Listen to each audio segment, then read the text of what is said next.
Okay,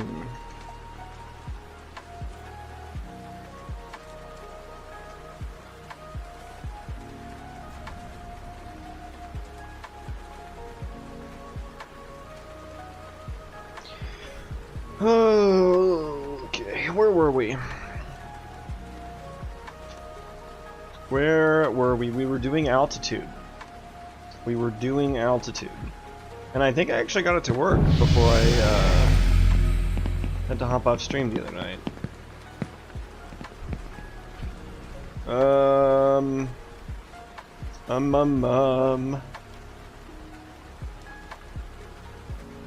Okay. Oh, Jesus. Yeah, this actually looks pretty fucking good. Pretty fucking good.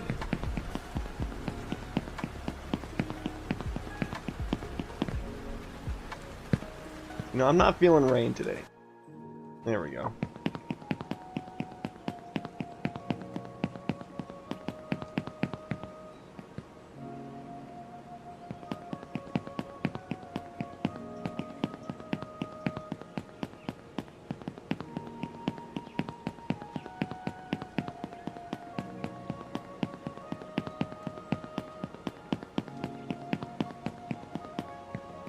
The fuck am where am I?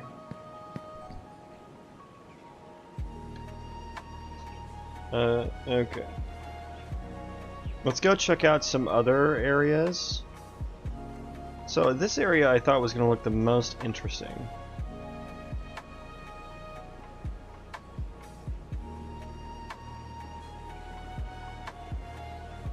Where else should I check out the altitude? Because this is all like really high.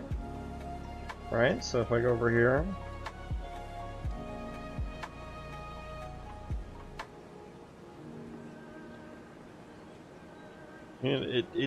Tis a bit high. Oh no. Oh no.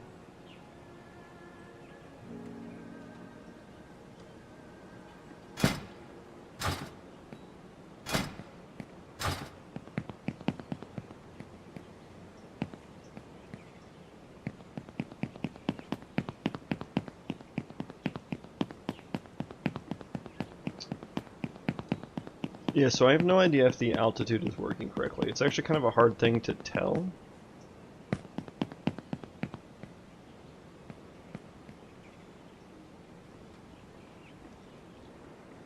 So the altitude for all of this is 0.66.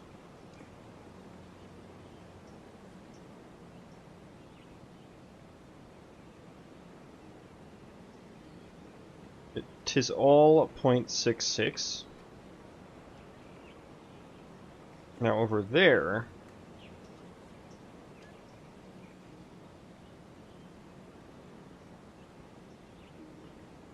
was it over on that side?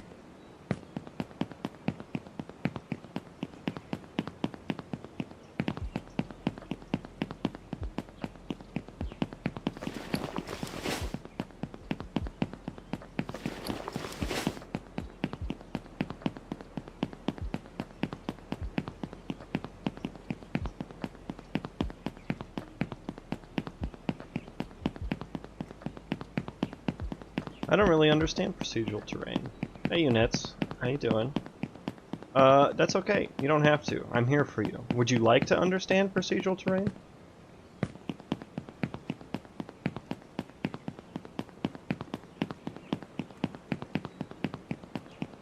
Right now I'm trying to figure out if my altitude is working. Each of these pixels on here represents a terrain chunk. One square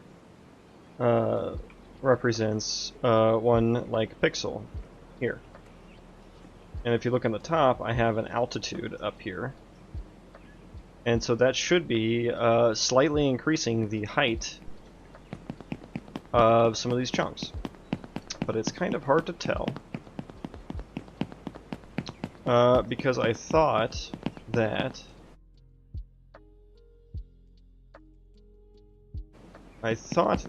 my landscape auto material would be more evident of that. Like over here, I'm finally getting over to this territory, so...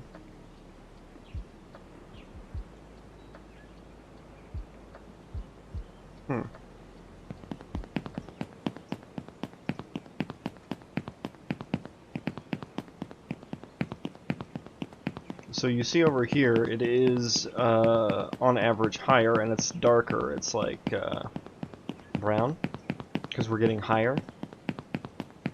But I am still in yellow, which apparently this is different.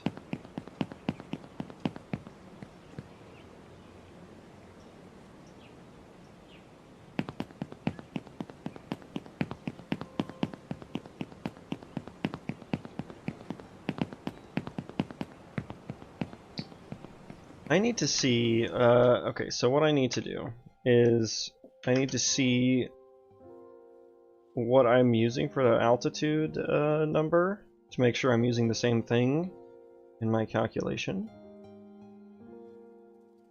Get chunk O1 color value. Yeah, okay, so this is what I'm using for the altitude, which is interesting.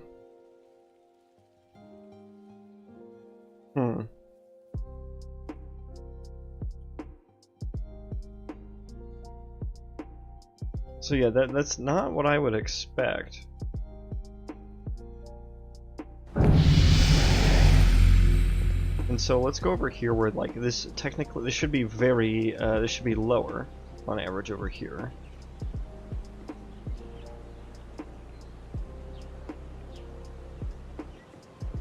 And it seems to be higher. Yeah, because it's all brown.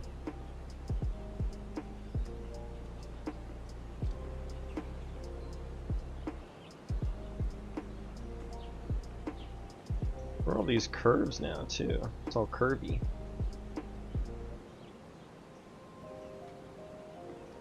Am I generating waves yet? No, I have not done much water. It's just like a flat, just a flat water plane.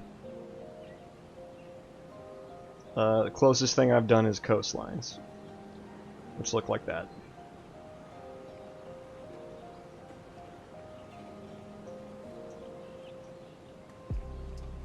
Yeah, so this doesn't seem to be applying the it looks, it's all matching up, which is nice.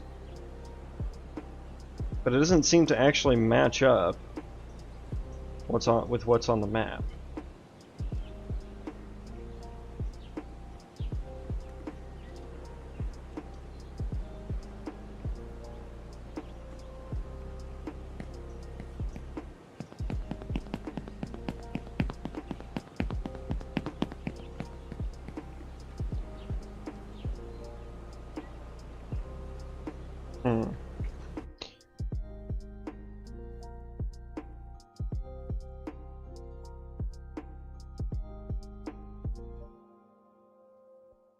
Yeah, and so I'm just averaging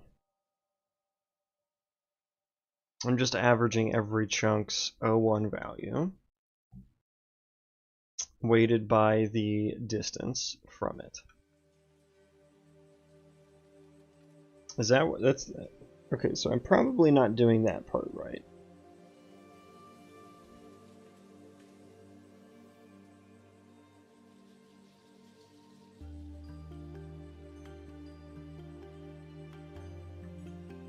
I gotta get my MS Paint out here. What was I doing? Yeah.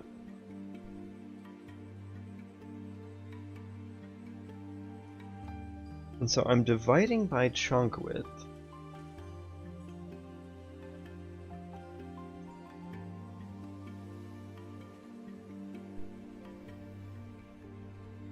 I guess maybe rather than chunk width, should I just get the distance?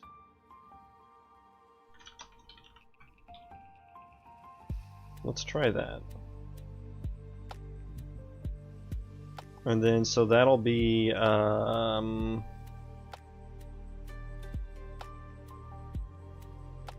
want to get the distance between, I guess I can pass that in, right?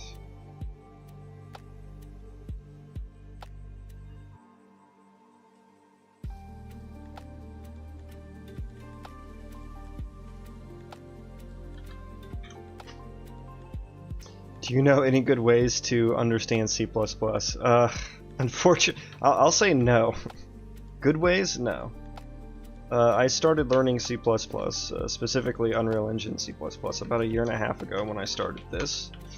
And I was also trying to do procedural generation at the same time, and so it was quite difficult. I will say, though, that Writer, the IDE that I'm using right now, has been enormously beneficial for me. I wish I had started using it sooner rather than using Visual Studio, specifically for Unreal Engine C++.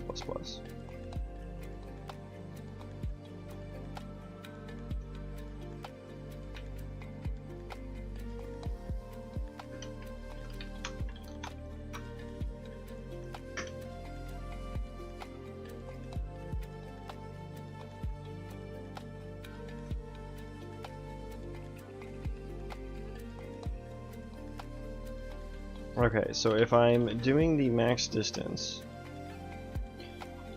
that's different for each one. Some parts of my game might need C++. Yeah, it's a good skill to pick up for game dev, that's for sure. I don't think that this is gonna actually, I think this is gonna end up looking weird, but we'll see. Let's try this out and see what this looks like.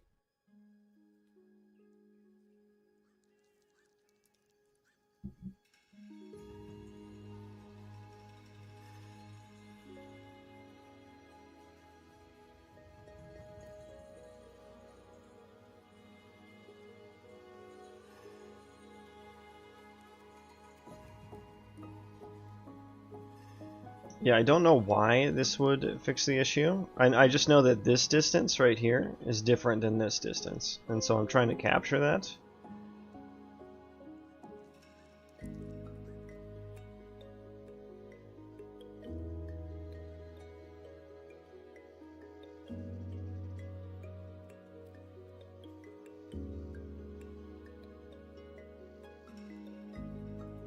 Okay.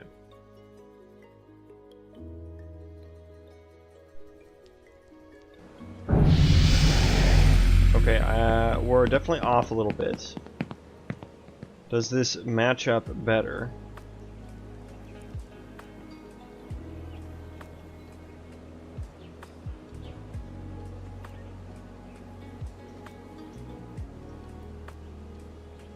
Yeah, that does kind of seem to match.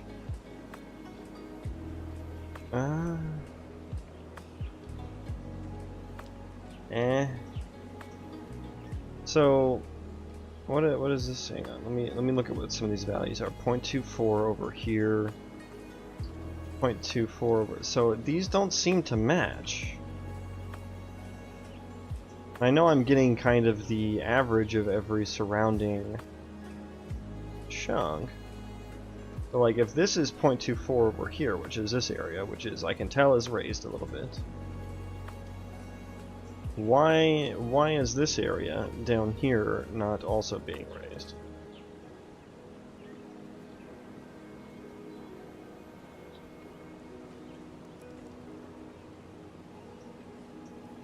I think what I want to do is be able to see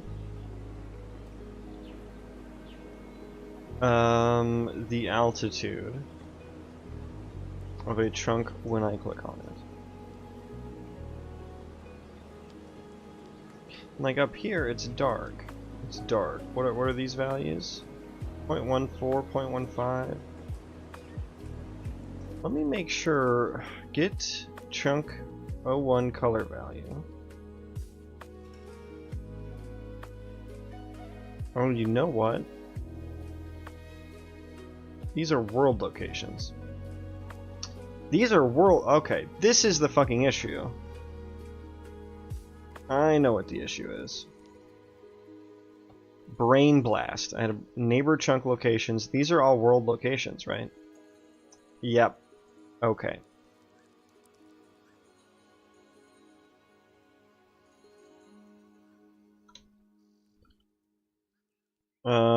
Okay, local, I'll say just chunk chord. So what I need to do is, because that's a world location, I need to divide it by the number of square vertices in the chunk, and then divide it by scale to get it back down to my chunk coordinate. There we go, because it was just sampling random shit. Because he was using the world location and not the chunk location.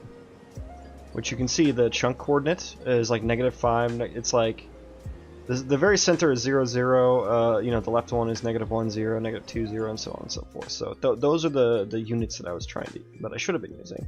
Okay, this 100% should work, and I should probably revert the max distance. Okay, yep, this should work 100%. I've never been wrong before. Okay, it looks quite a bit more sane.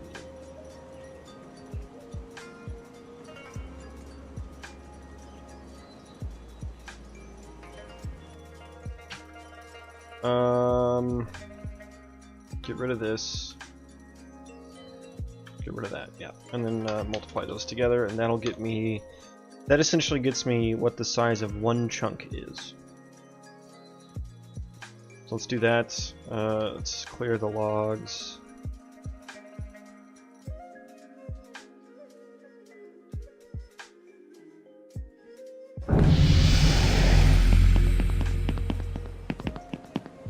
Okay, now that's looking okay. That's looking okay now. So...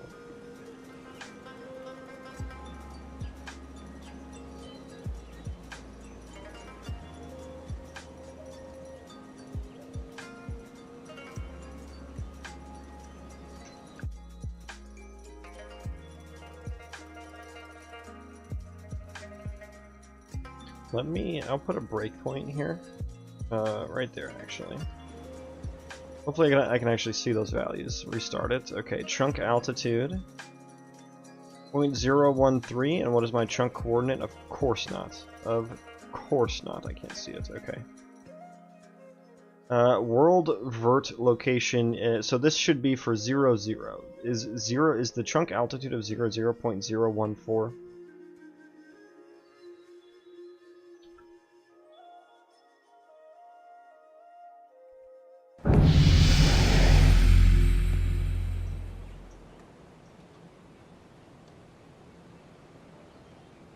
It's 016.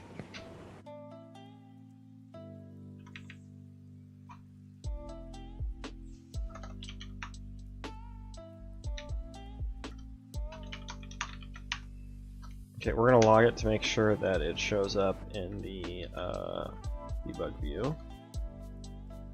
I'm gonna put that there.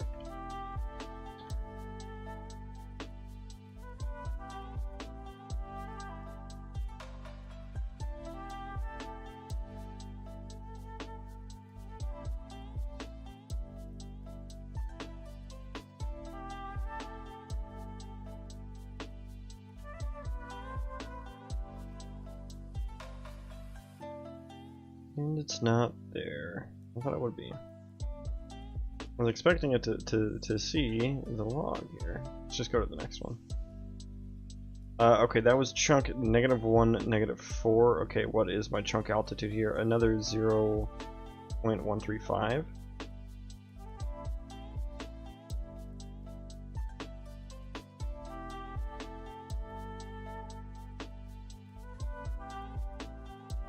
Okay, let's put another breakpoint here. There we go. Okay, so... Oh, I forgot. These are all happening async as well, so... They're going to be all out of order and kind of difficult to pair up. Bro, and I still can't see chunk cord? Really?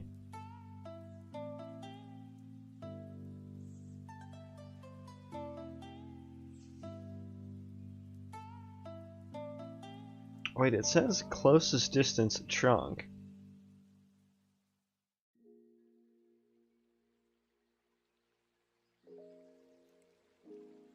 That ain't right.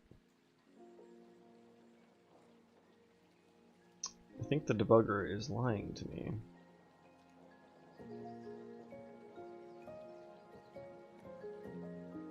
Yeah, I mean, this just isn't even happening in the right order. How am I doing the movement? It's a plugin called ALS. I am using a community C++ refactored version of it. You can find it on GitHub. If you just Google search ALS refactored, you should be able to find the plugin that I'm using.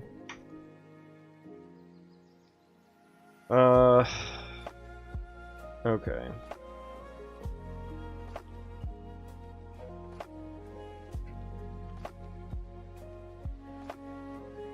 Hello, please?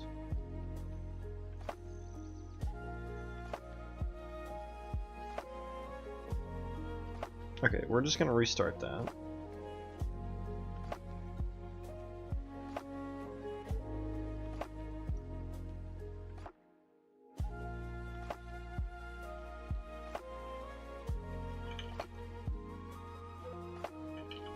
So we're gonna log the coordinates. Back, please, thank you, and the altitude.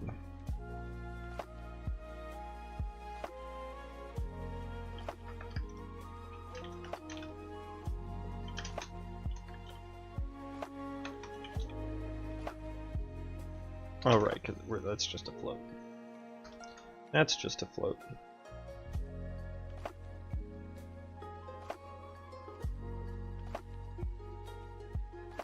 Okay, this is going to log a lot, so it's going to take a while.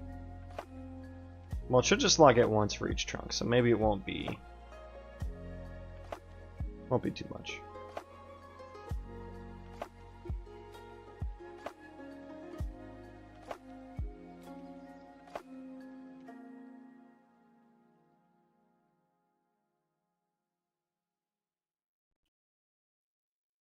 There it goes.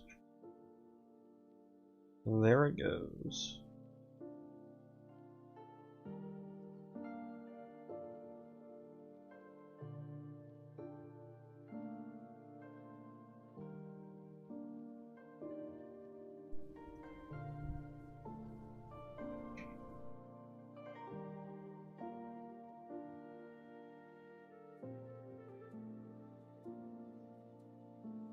Okay, I didn't think it was going to log that much.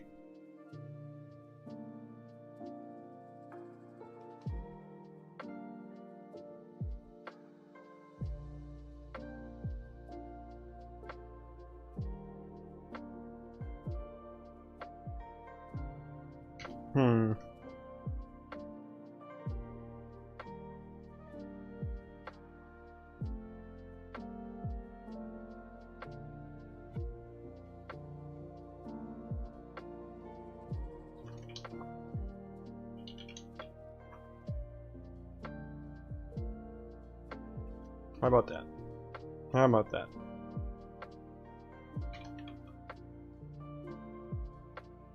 Okay, we'll just log it when we're on chunk 00.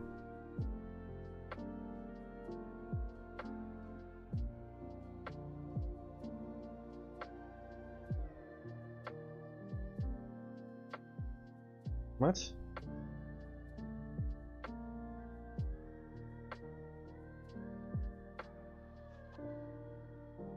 What? What is this complaining about?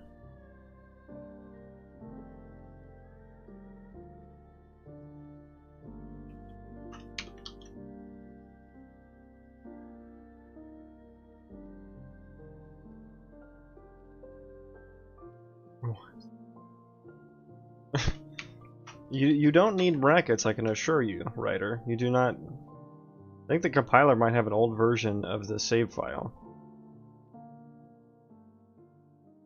Okay. Fine, I'll use brackets if you must. If you insist.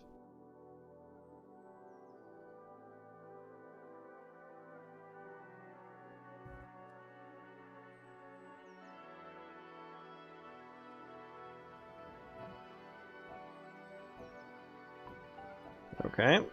We're gonna play.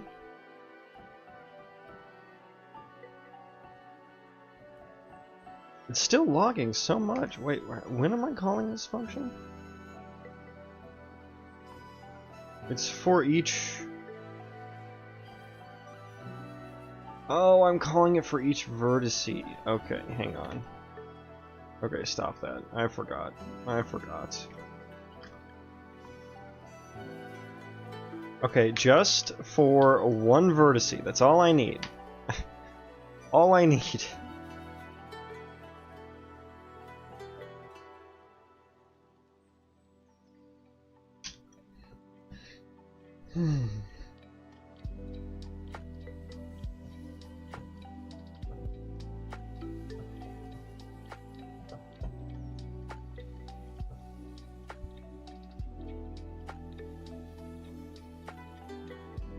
There's a little snoozing puppy dog back there.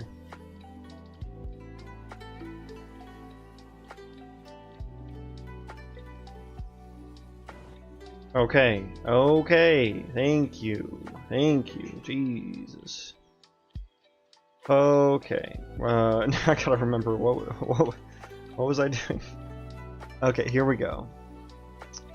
So for coordinate 0, 0, I have a chunk altitude of 0.16, which I think is correct. 0, 0, 0.16. Okay, that is correct. And then 0, negative 1 is 0.15.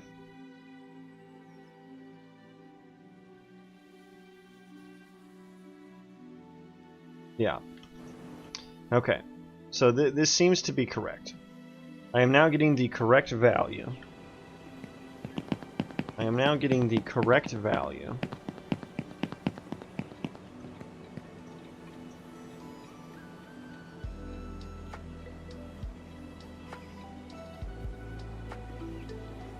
And what I'm gonna do now, actually, is I'm gonna fucking multiply the hell out of this. So we can get rid of that. I know I don't need that anymore. Or that. I'm gonna multiply the hell out of the value that I'm using here. Let's multiply it by, let's go 3. Fuck it. And so I'm hoping this will show me the difference a lot more.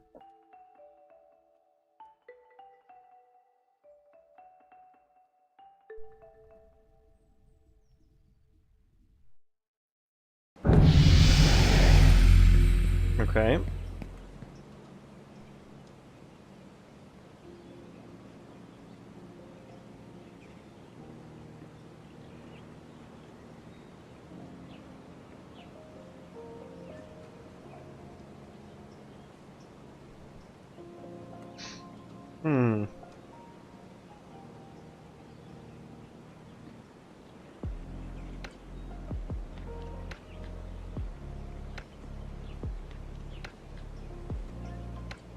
If I wanted to just expand this, I mean, I can just multiply it, right? If I just wanted to expand the number, I just multiply it.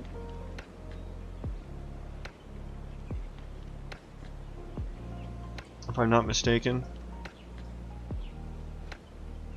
What I'm wanting to see is, like, for these dark areas, I want to see grass. And for the light areas, I want to see higher up mountains. Right now, it kind of all seems like mountain. I mean, it's a little grassier around here, I suppose. It's a little grassier there as well.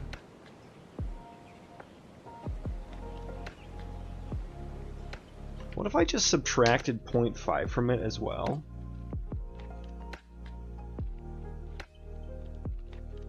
So I'm expanding the range of it, and I'm actually taking the 0.5 actually might be too much, because like one of my highest values was 0.66,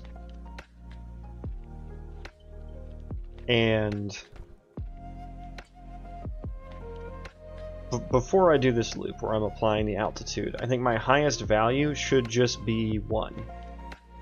Highest value of the z vert, the z component of the vert would be 1. Highest possible value, I should say. So, and I'm adding up to 0.66. So yeah, I should probably offset it a little bit. Let's subtract at least 0.25. And then we'll multiply it by 3. Ooh, that might be a lot. I may put some chunks underwater. Those dark chunks may be underwater now. But let's see. Everything's underwater. Oh fuck.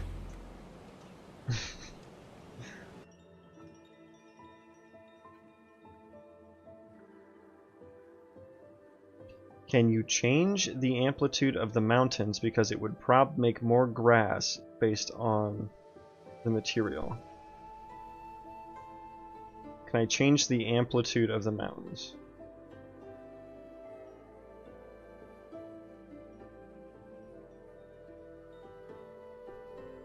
How do I say this? How do I answer that question? So I think that makes the question makes a lot of assumptions about how my system works, and I think the answer is my system doesn't work like that. Changing the amplitude of the mountains wouldn't affect things. Yeah, I mean that. Yeah, like changing how tall the mountain is doesn't really have. Because what I'm doing is I'm applying an average altitude to all of the noise on the chunk. The mountains on the chunk, or chunks, are just noise, right? That's just based off of noise. I'm not trying to, like, yeah, I can increase or decrease the amplitude of the mountains. I have a height multiplier on the noise, but that wouldn't, I'm trying to get this altitude to apply, which is a, more like a blanket over all of the existing noise. So, it's probably difficult to understand what I'm trying to say, but I guess what I'm trying to say is, like, that doesn't get me what I want, is what I'm trying to say. I'm kind of surprised. Let's not multiply it. Let's not multiply it.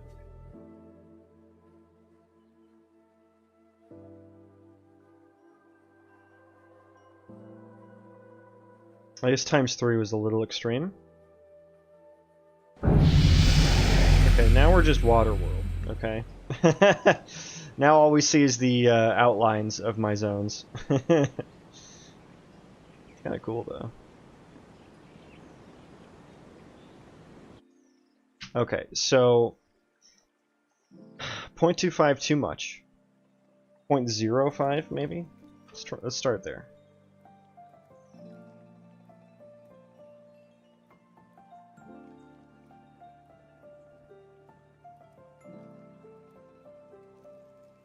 We're just seeing what things look like. Wow, that's a lot. That's a lot, dude. Holy shit. So, I'm curious, like,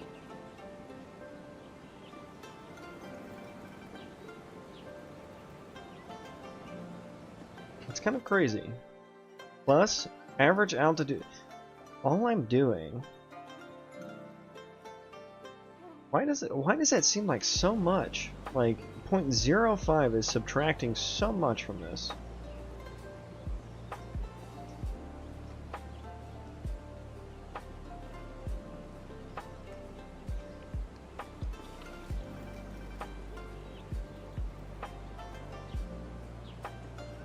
Yeah, that's different than systems I've made, but your system is more advanced and works better. I mean, I don't know if more advanced is the right term. I just have more layers, right? I'm just adding shit on top of shit. And like, yeah, if I didn't have like altitude based on like a world map, then getting things to be taller or shorter I would just do by changing the height multiplier or the noise parameters. It's kind of what I'm kind of surprised. So let's if x plus y, we're gonna go modulo 1000 equals 0. Can't log all 58,000 vertices per chunk, but I do want to see some of these values.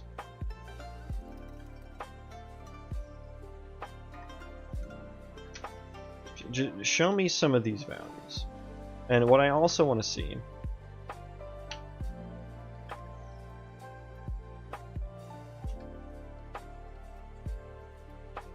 is some of the noise map values that correspond to it.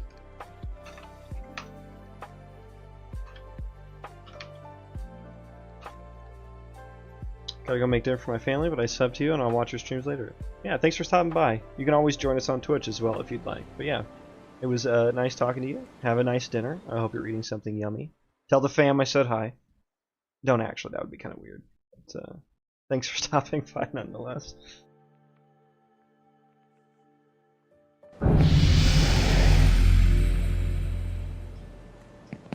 Okay, what are my numbers? Give me the numbers.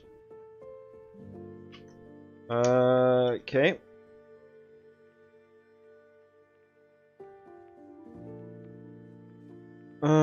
Show me the height map curve as well, because that's definitely, well, that's preemptively happening, isn't it?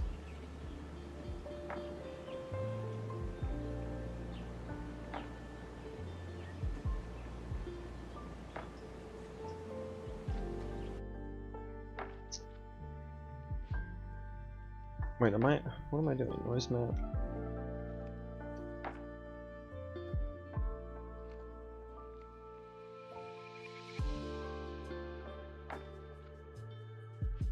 Yeah, a lot of, okay, these numbers are smaller than I thought. I thought it was from like 0 to 1, but they're from like 0 to 0.1. Whoa, that one was 3. What the fuck?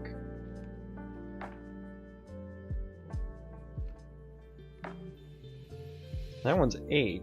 What the hell, man? Oh no, that's saying to the negative. Okay, so it's actually that's a very small number actually. That's like 0.0000008.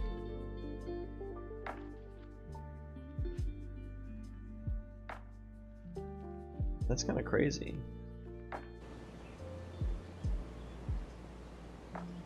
So yeah, actually the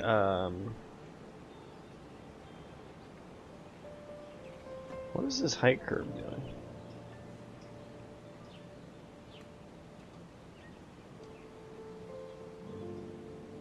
And so get 0, it returns the y-axis value, or is it returns the left bank. So at 1, so this never gets actually hit.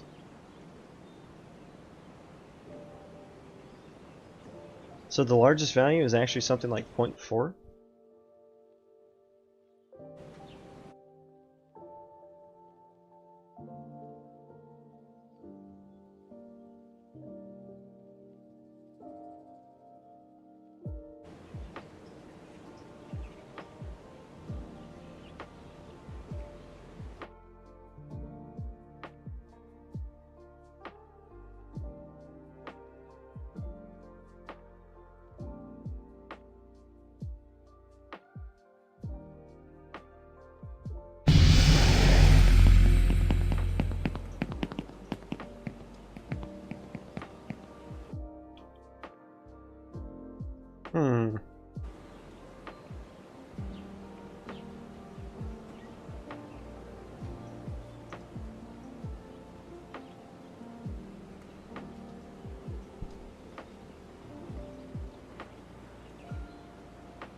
The height curve is not working like I thought it would. Okay, and our numbers are like way smaller than I thought they would be.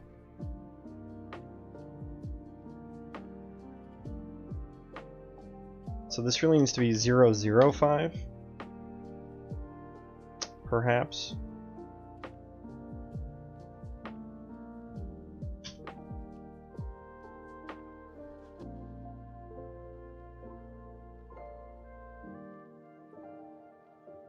Yeah, because most are in between these two right here.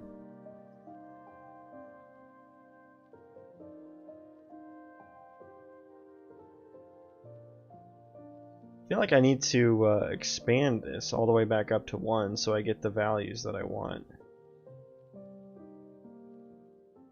Let's see, now that I did the 0.005. Okay. That.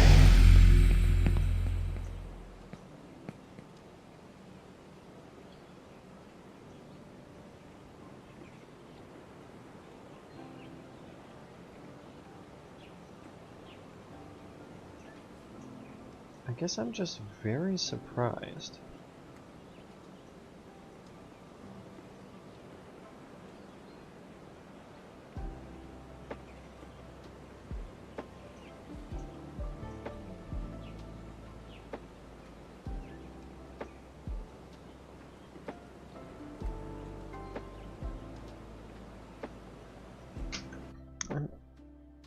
These numbers don't make no sense. So in here they should all be 0 to 1, and then they get like basically clamped down by the height curve.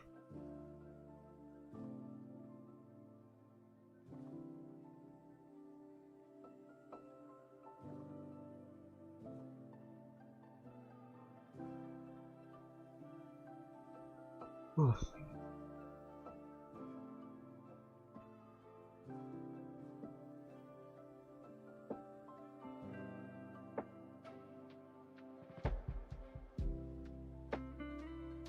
Yeah, and I'm surprised that adding, because they're usually like they're in here in between 0 and 0.025, a lot of them are in that range.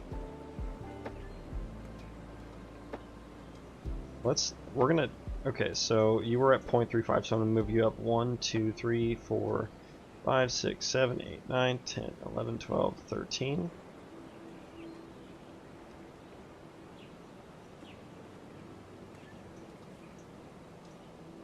Oh, hang on, I can, okay, what we're gonna do, we're gonna move them all up.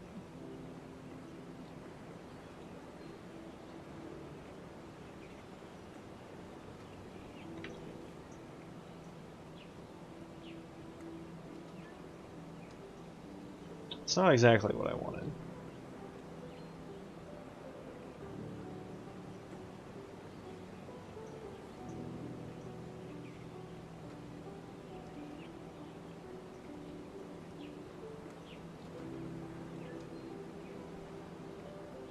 I think I get why I did that.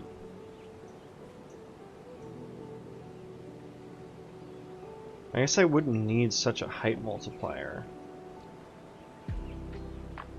Let's just see what this looks like.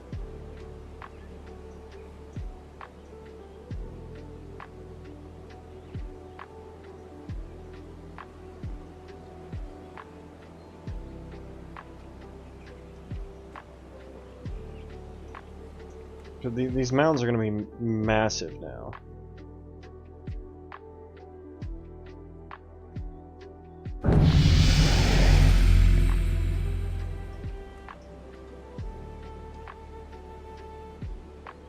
Actually kind of a cool biome, but okay, so I gotta turn down the noise, not the noise scale, the height multiplier is at 300, just take it down to 100.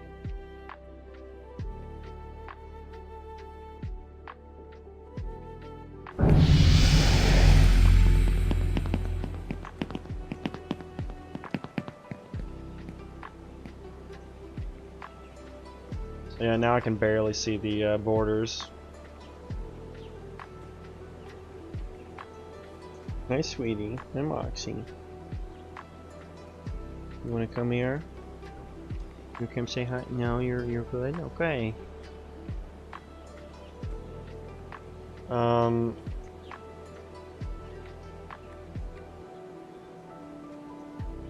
Let's run around a little bit.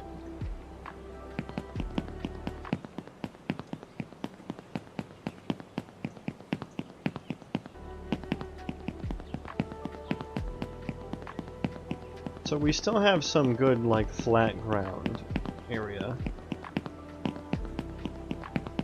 Some good low ground.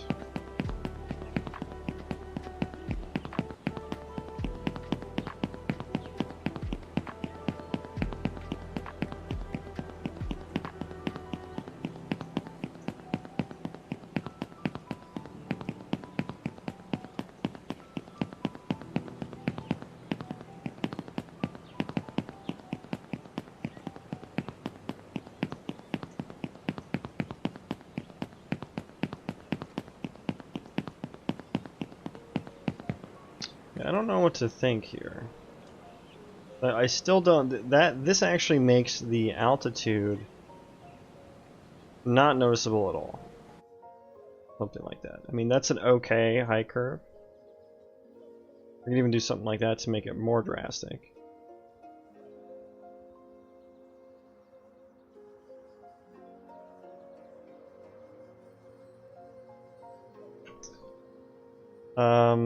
Yeah, but now I want to subtract 0.25 from here, and then what? Multiply this by at least 2.0f? Because you can't even see the, when I actually have the range between 0 and 1. You can't see the altitude at all.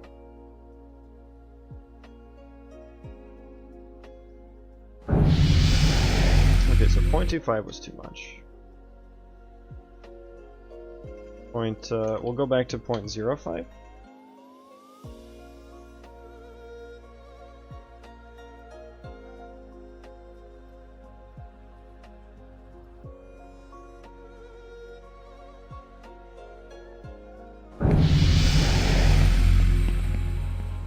That is still a lot. And what are my values looking like now?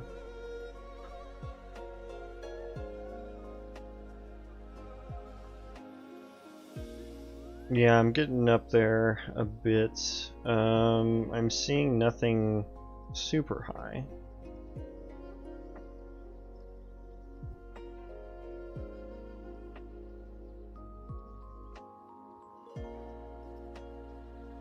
I think 0.35 is the highest I'm seeing. 3.6.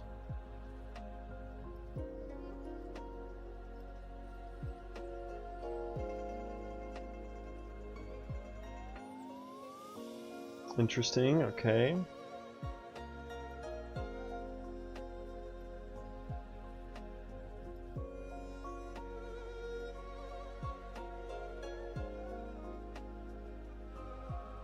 Yeah, it's all like at 0.35.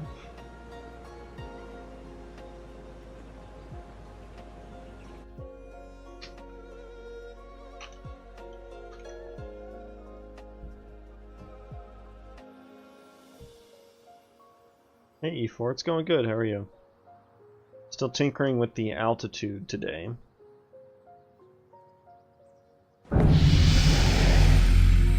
Hello procedural terrain Daddy. Looks like you fixed the seams. These seams are all fixed. Max Malcolm Mosley, I feel like I haven't seen you in a while. Yes, we had moved on. We're doing altitude today. We are doing altitude today.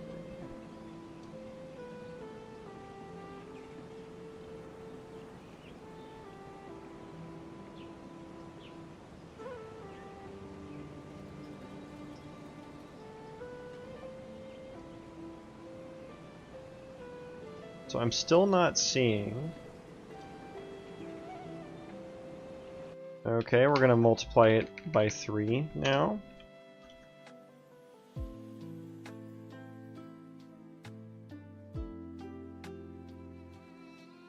Okay, run it back. Run it back.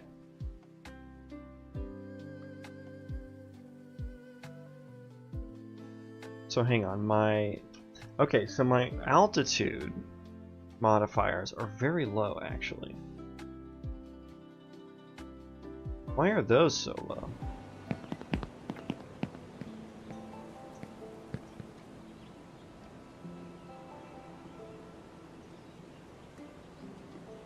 Yeah, I mean, I guess that would be why I don't notice the altitude.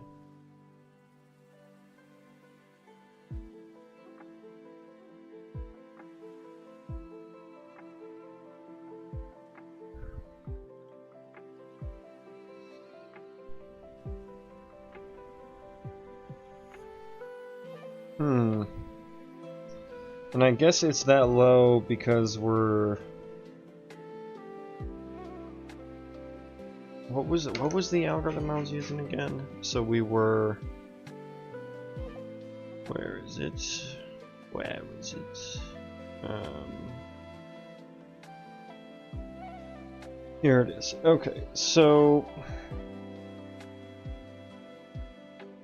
the chunk altitudes for that area are around anywhere from 0.13 to about 0.24. And I guess I'm lerping between 0 and those numbers based on their distance away, and then getting the average.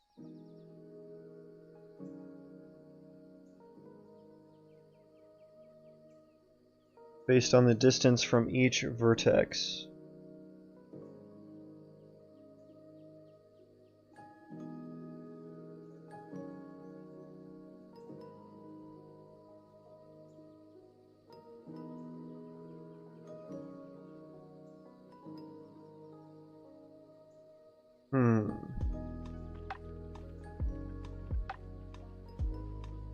And if I just added them all together and didn't divide, if I didn't divide, it would be a huge number, right?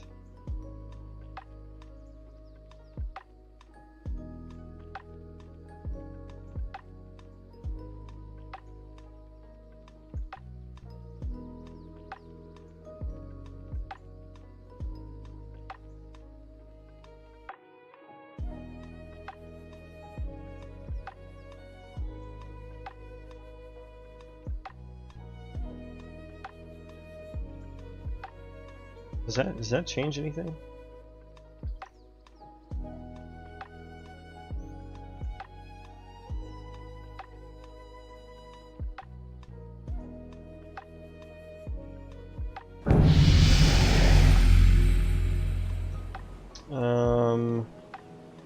Not really. Not really.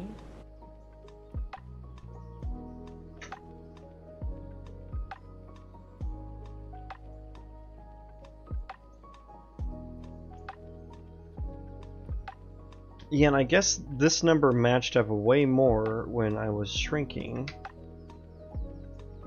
the other, and if I don't divide it, so it should be dividing it by like 9, right?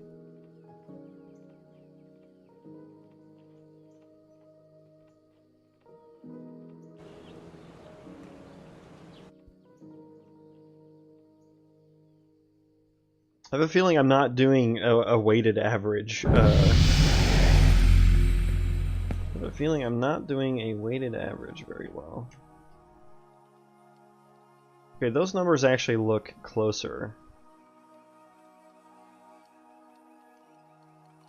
0.42, interesting.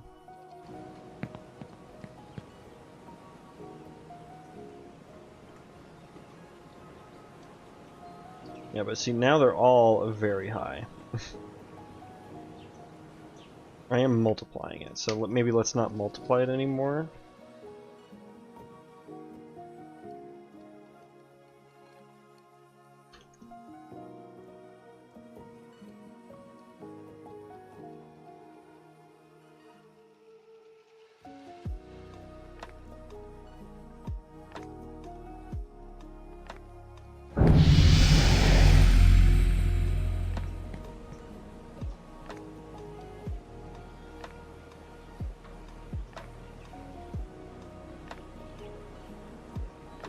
I think that looks a little better, because you can see this area down here.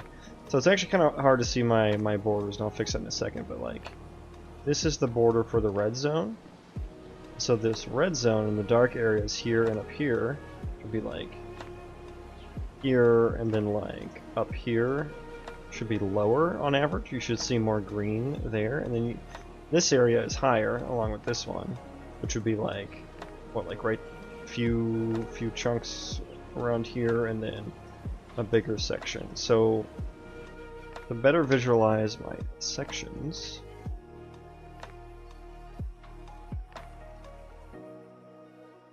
let me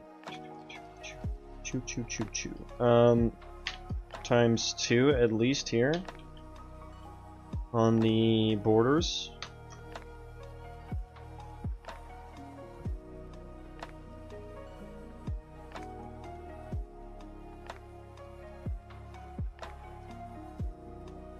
essentially saying I want them to be twice, on average, twice the height of the surrounding terrain.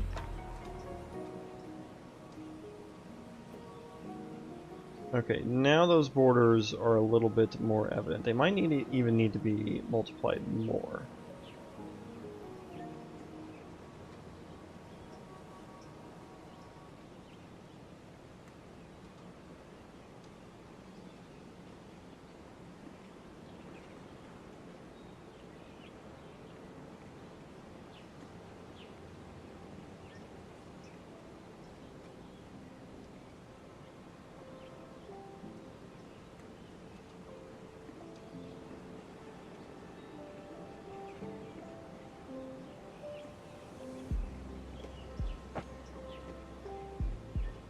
Yeah, it's still a very mountainous terrain.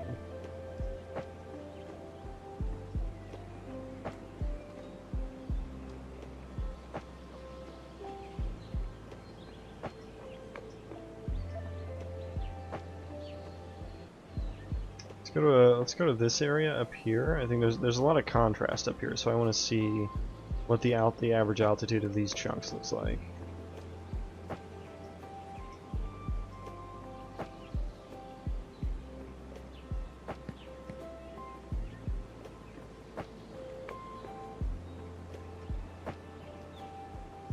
Okay.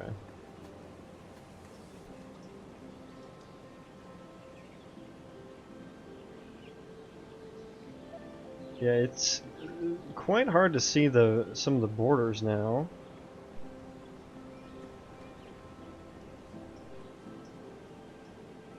I mean, I think this green, I can't even freaking see this green zone here. Or is that that?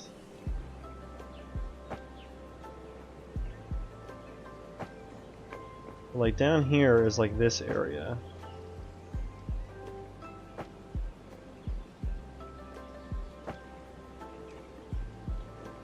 And like this area would be over here.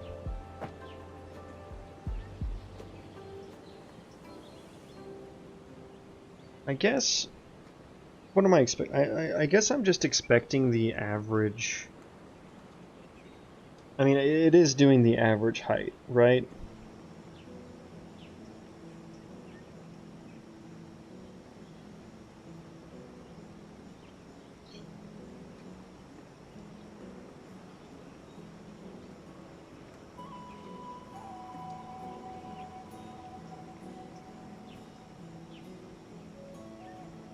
I feel like I'm thinking that what would be better, what would look better, what would look more like what I'm expecting. Because like, this area to me should be all lowland. So I feel like what I should be doing for the dark areas is saying like chop off the top X where X is you know, some altitude modifier. And then conversely,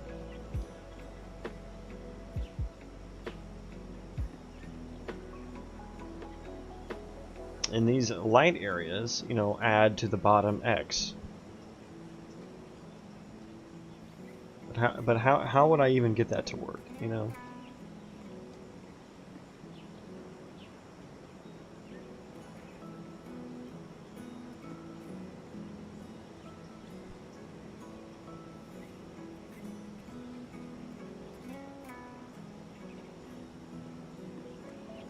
Because really, I don't want to do just like a flat subtraction, right?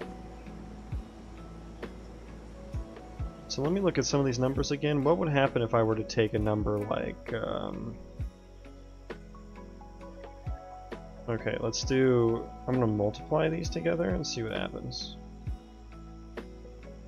0.31 times 0.27.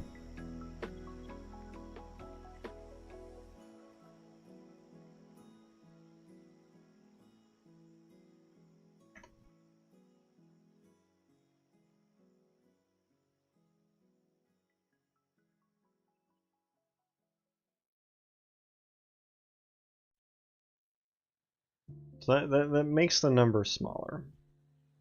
And what,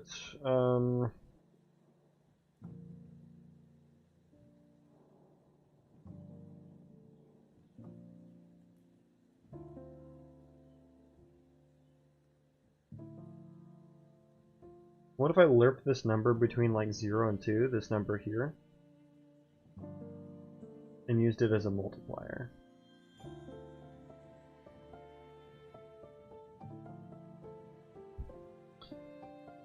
Would that give me what I want? I would multiply it, and so things that are less than 1, or less than 0.5 would lower. Yeah, I think I want to use this as a multiplier, but I can't have it between 0 and 1 because all that's going to do is lower.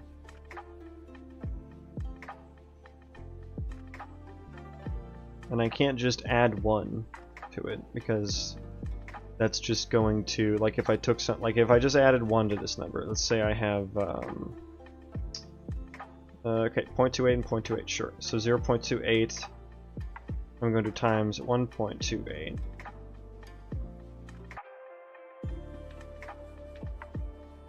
It did increase it, but not by much.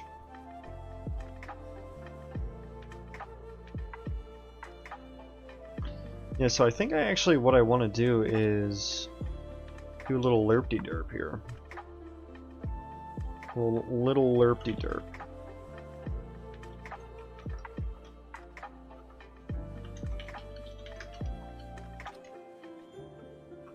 And we're going to lerp between 0 and something like maybe just 1.5. Well, we can do 2. Why not? So, well, no, I want to do like 0 and like 1 plus whatever like the max range is, which is like, or the max altitude number, which is around 0.66. So maybe 1.5.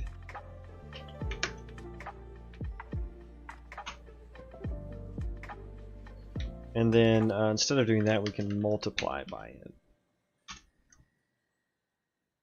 And so I think this will give me something closer to what I'm kind of picturing in my head, which has been hard to explain.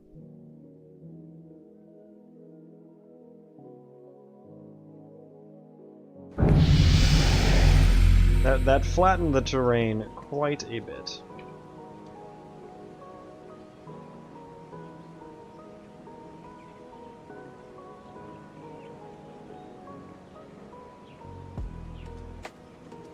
But again, it doesn't seem that high over here. It doesn't even seem higher.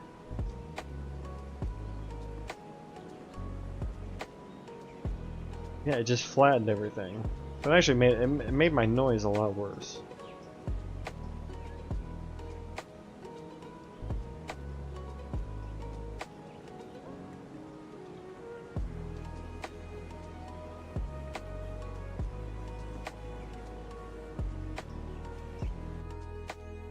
Why is that? So I lerped between 0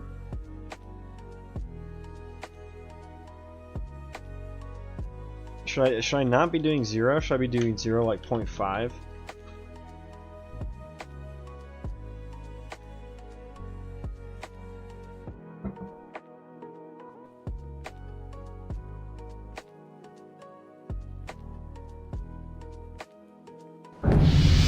Okay, yeah, that looks quite a bit better, but does it get me what I want?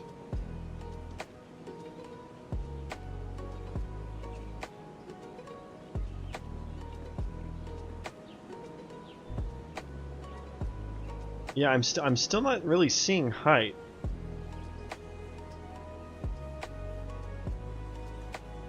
Like I wouldn't be able to tell you that this area over here is higher than this stuff. Do I need to go higher? Let's go, fuck it, let's go 2.5, see what happens.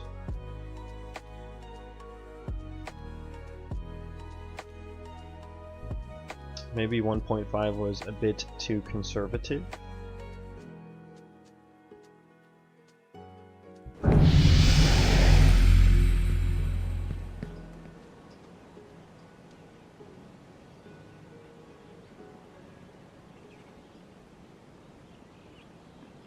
Yeah, again, I'm not really seeing much difference.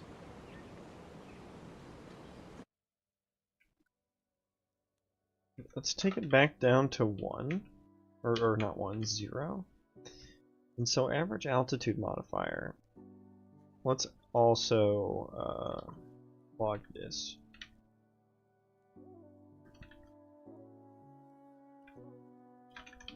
see what that is.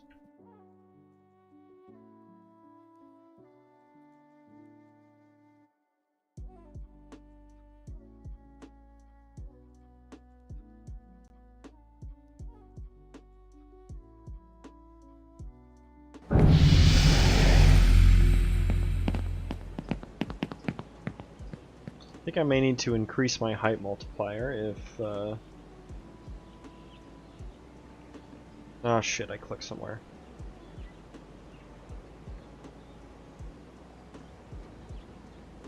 Okay, I'm just gonna stop and replay that.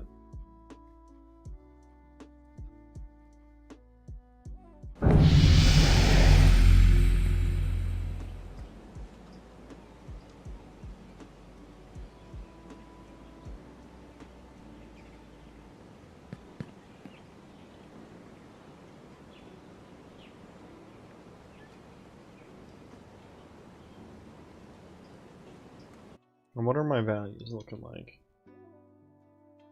So the original value was like 0.08 for this vertex. My altitude is 0.24. My multiplier is 0.61. So I actually shrunk that one.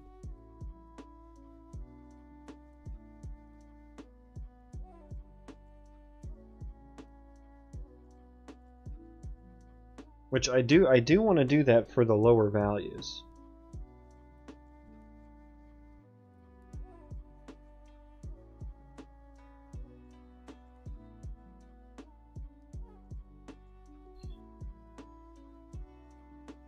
Yeah, I guess just like the height modifiers are not getting very high. I'm barely seeing any that are increasing, which would mean over 1. And I'm sure as hell not seeing anything at 2. Okay, let's just go 5.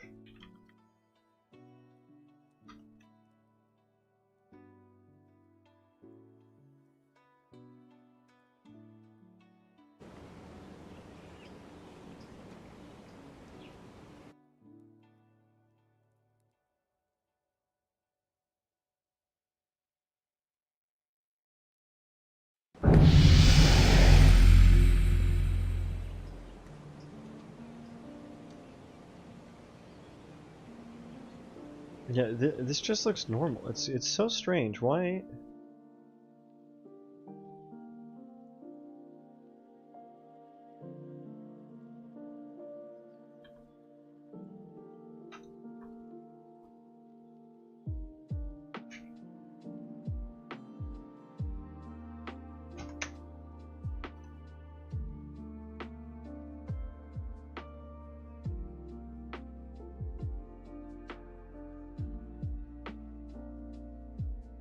I'm seeing more above 1. I'm seeing some 2s.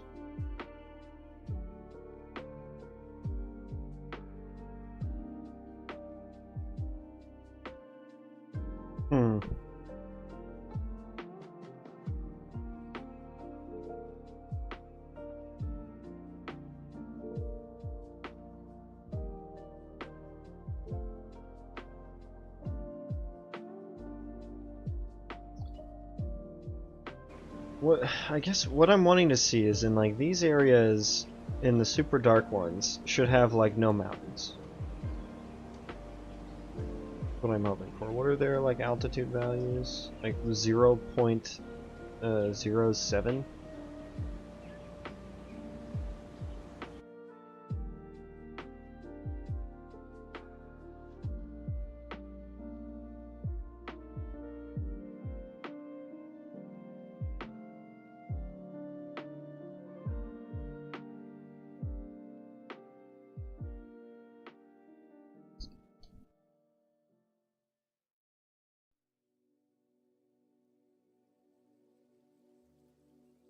Yeah, I guess these numbers don't. The altitude aggregation doesn't look.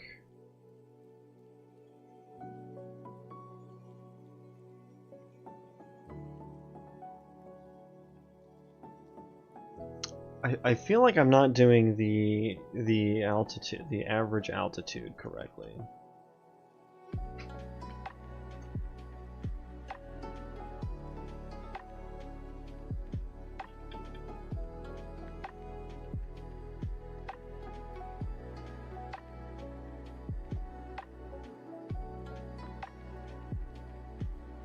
Okay, so yeah, so like there's a bunch of vertices in a chunk, right? That's all these little dots everywhere. Like for this dot, I basically want to interpolate based on each chunk's altitude. And so like say this chunk, and I want to interpolate based on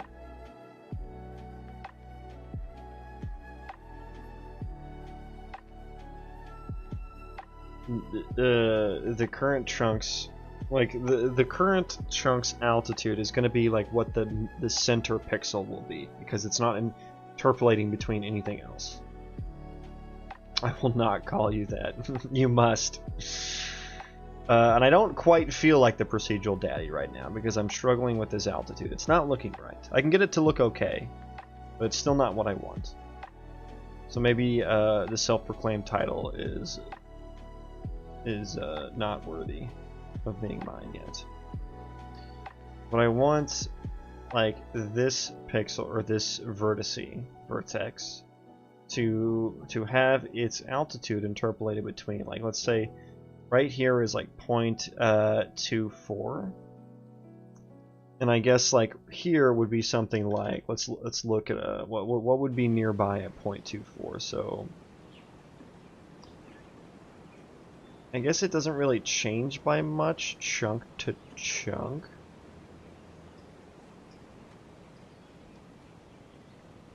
The biggest jump I'm seeing right now is like 0.2.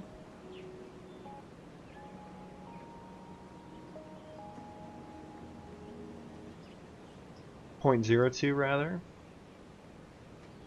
I guess if you go from here to there, that's 0.3, that's 0.4, 0.5 difference.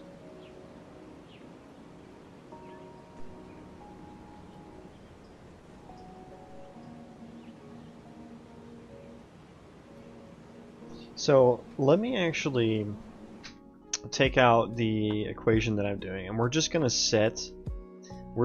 add the chunk 01 chunk altitude. So we're just going to add this right on top.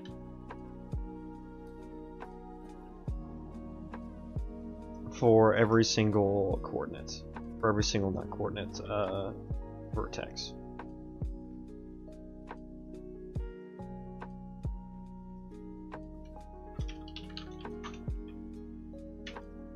And so this is going to make it look quite bad, because it's just going to, all these chunks are not going to be lined up. But it'll at least give me an idea of how high they should be, or what their offset is.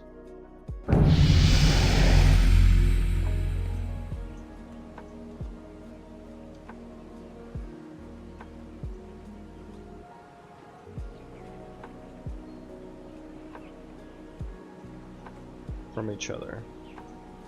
Yeah, I guess it doesn't change it very much at all.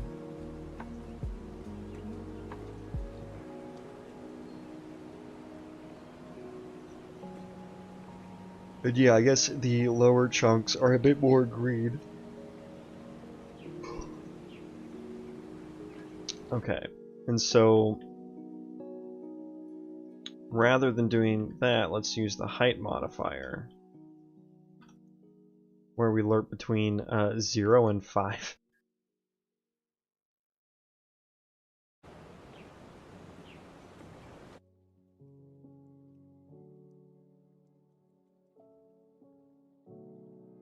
So these should be a lot more different.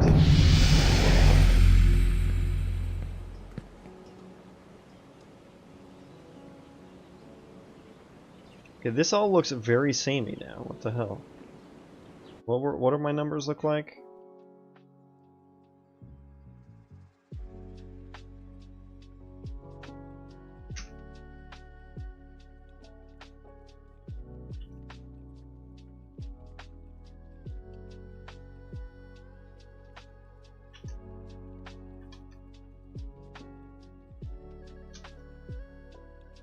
Yeah, and my height modifier.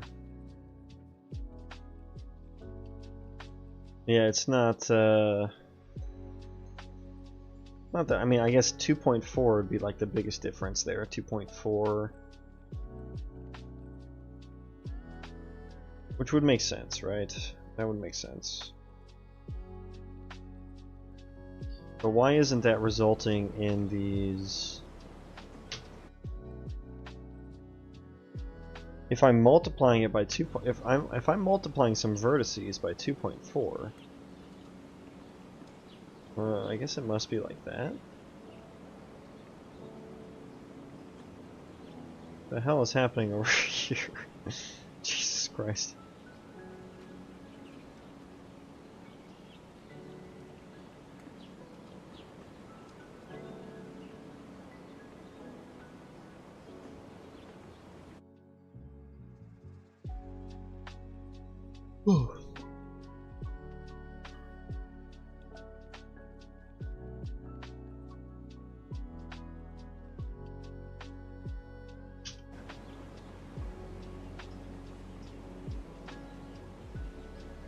Okay, so backing up, what I'm wanting is like black is sea level, right? Or ocean tiles below sea level. And what I'm wanting is like these darker colored ones around and near sea level. I want to be basically all green and not have any mountains. So I would want to multiply those vertices by a number less than 1 to accomplish that, to kind of squash them. I don't want to just add or subtract, because all that does is shift it up and down. I want to multiply. I do want a multiplier. Now when I lerp between 0 and 5 with chunk altitude,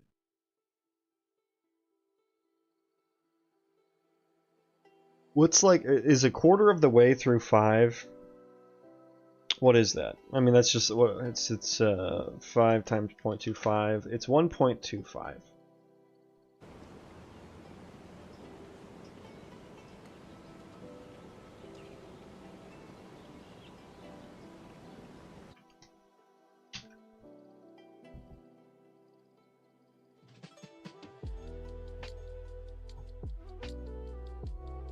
And so if I make that 10, I suppose that would increase the height,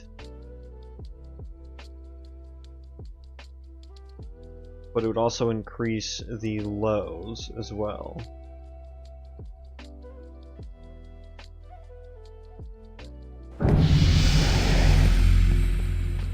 Do I need another height curve for this?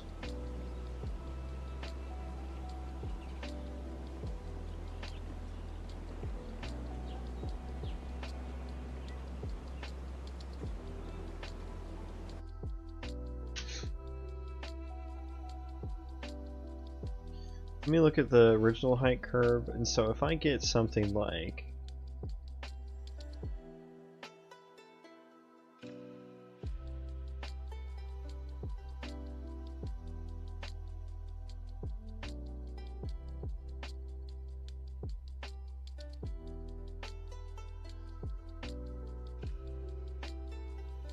I'm just looking at the values here, because this is the height curve I use on my terrain just out of the box before I do anything else to it.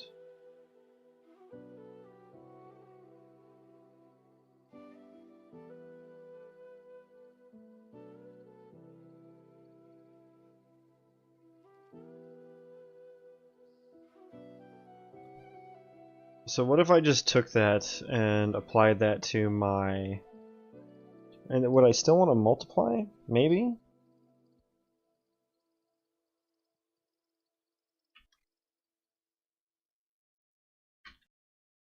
And let's just do the chunk altitude, I suppose.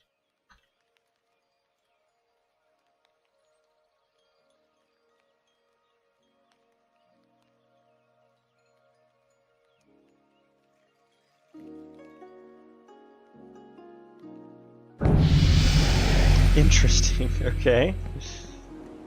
Look at that zone. Wow, there's salt flats. That's actually kind of an interesting zone. But not what I want. That's actually kind of cool, though. What have I done? What have I done? Wait, why are these ones so... Why is that one so strange?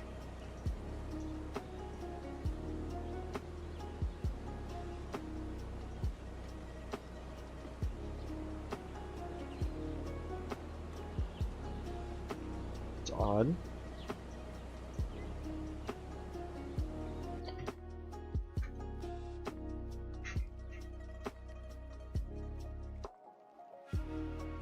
Wait, I have a chunk altitude of 0.99? What the hell?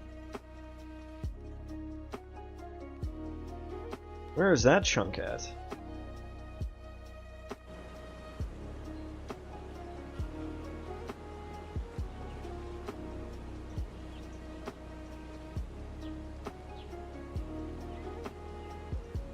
The highest I've seen on here is like 0.66. So where the hell is 0.99 at? What?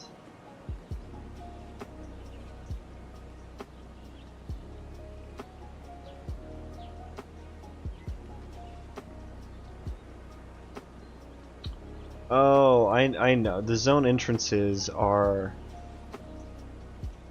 white ones. So that's why those ones look weird. Okay, we can fix that later. Okay, that's what the 0.99 is about. The altitude is 1 on those. Okay, oopsies. Okay, so we can fix that.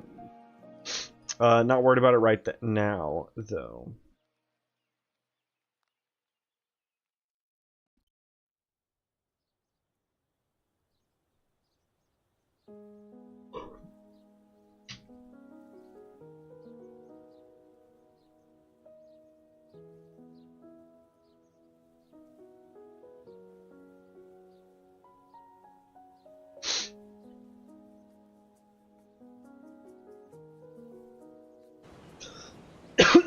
Excuse me.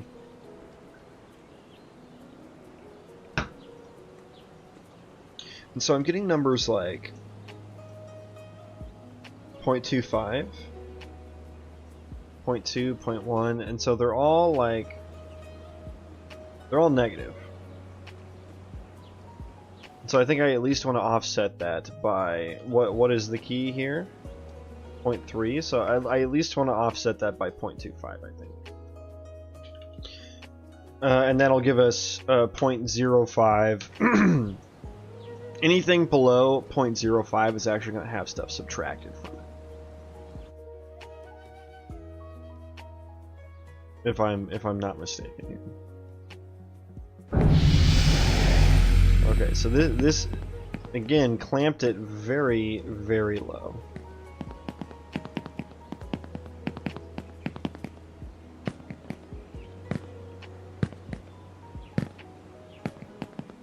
And then do I need to add 1?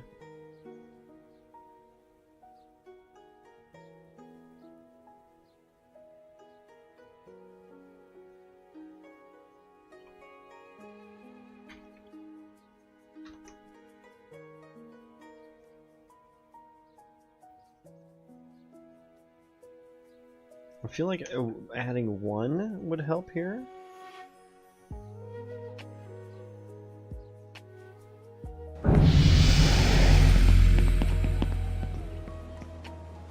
Or have I essentially accomplished nothing in doing so? I think I've accomplished nothing in doing so. Because now the terrain just all looks the same.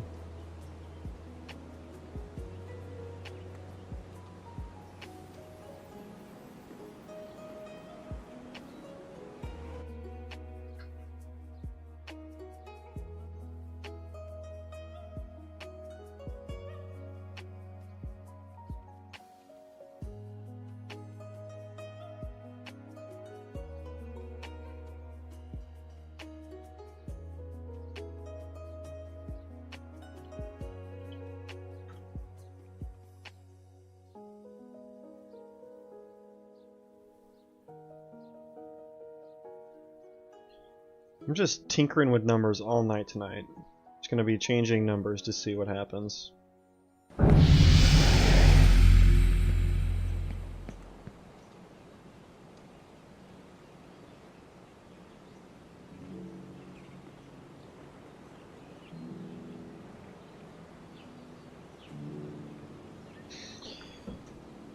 Okay, so I keep trying to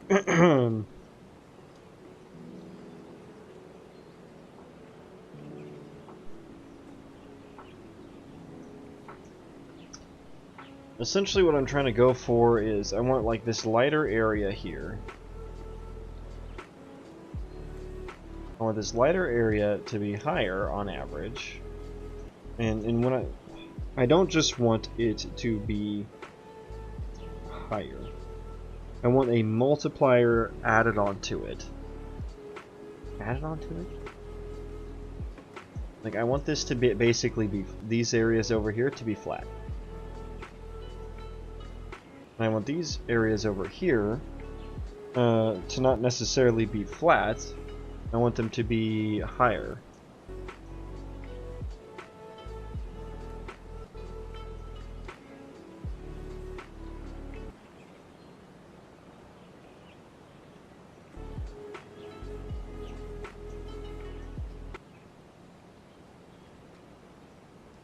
And my music. Oh god.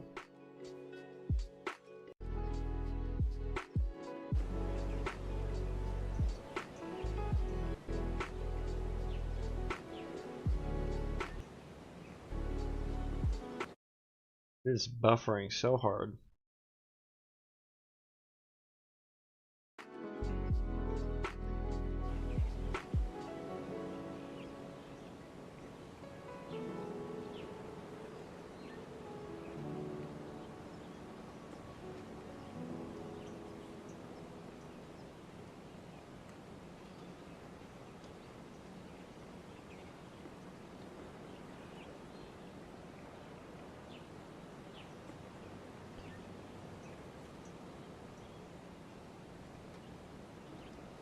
Yeah, I mean, I basically want...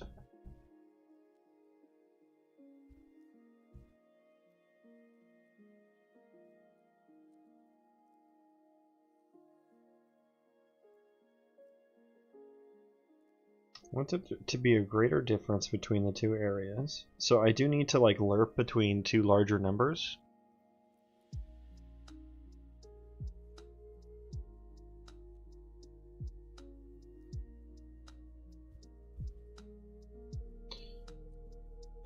Do I need the I mean, I can use a curve to do this. Let's create a new curve.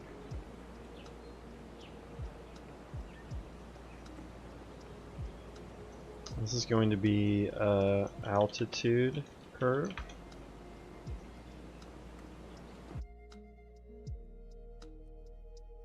And then let's add that to the noise data with the other curves. Height curve, fall off curve, we want altitude curve now.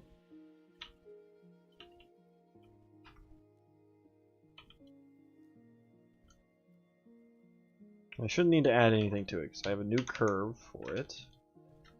But I should be able to kind of get the exact numbers that I want.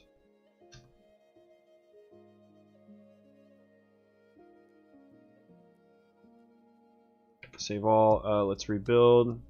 I added a parameter in the header file.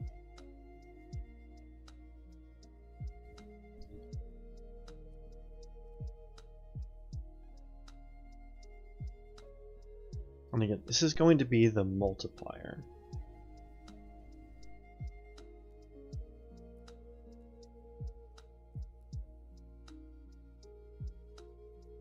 And if I have a multiplier value of below 1, what that's going to do is start...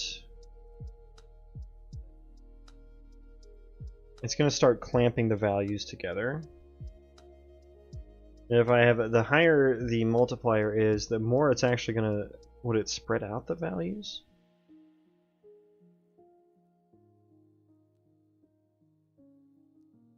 Or would it just raise them?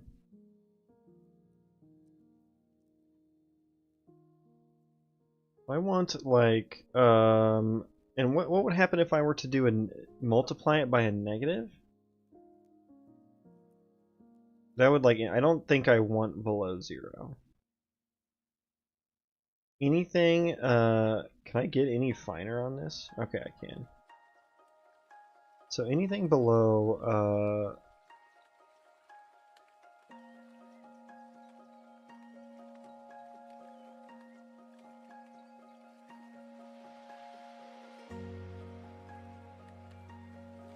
anything below, what do I want here? Is that as fine grained as I can go on the time? Is there settings here?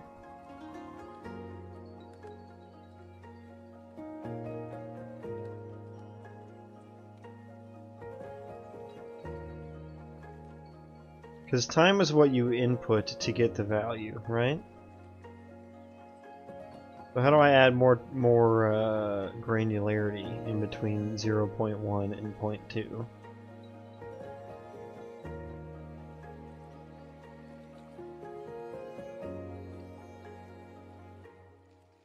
There we go. Okay. So I want anything between like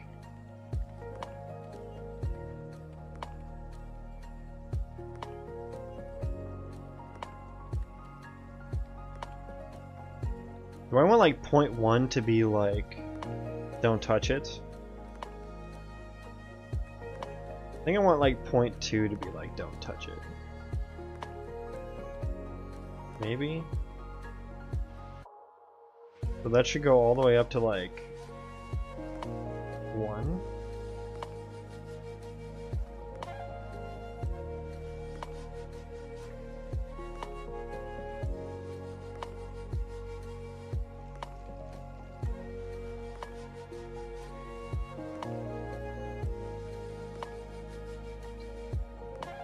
Yeah, and so anything underneath 0.2 altitude should be clamping down.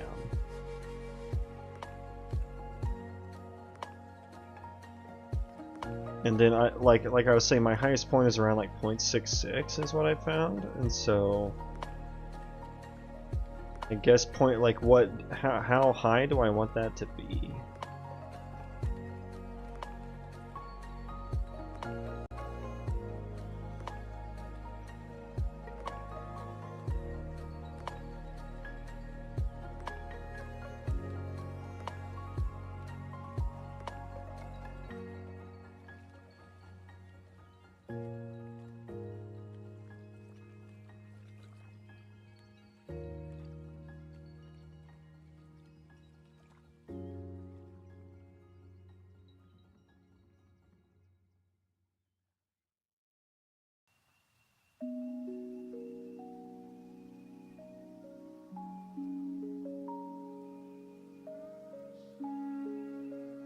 This is gonna look like trash, isn't it?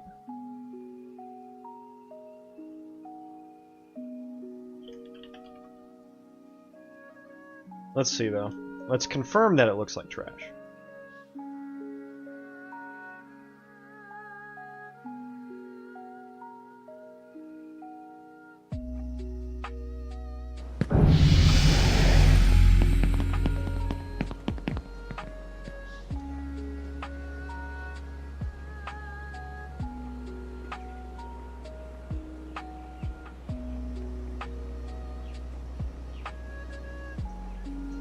Yeah, why doesn't this look like it's doing anything?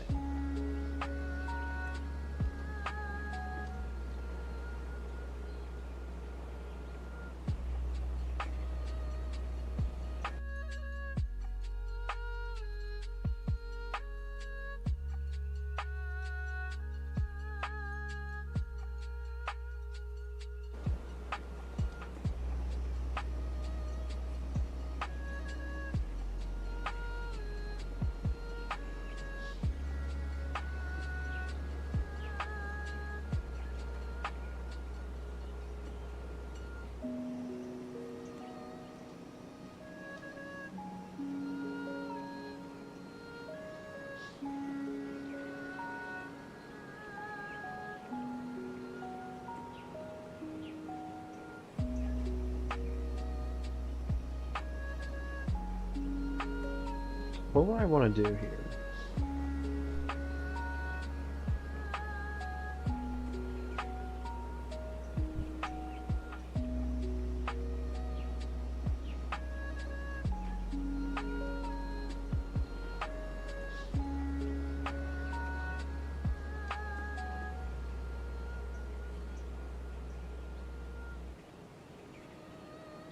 So if I did 0.1,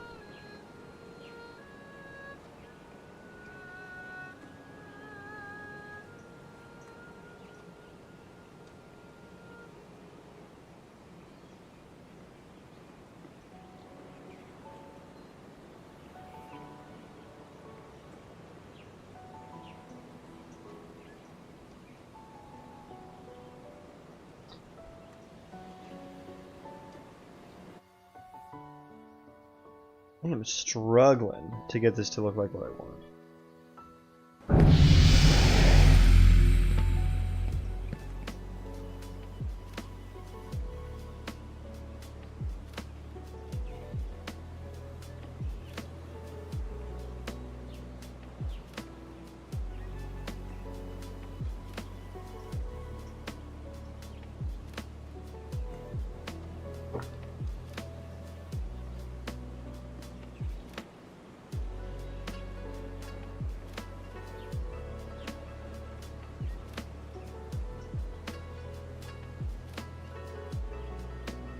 I mean, I guess those ones are pretty flat.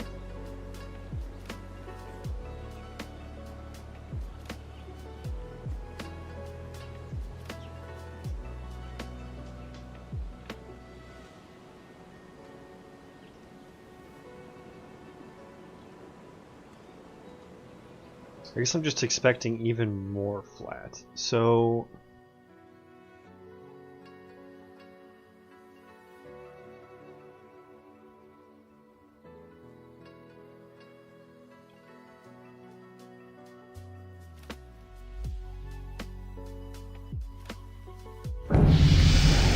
and now everything's flat.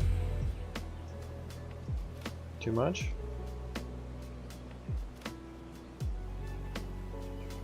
I mean, I can kind of, I'm starting to see the difference now, I suppose.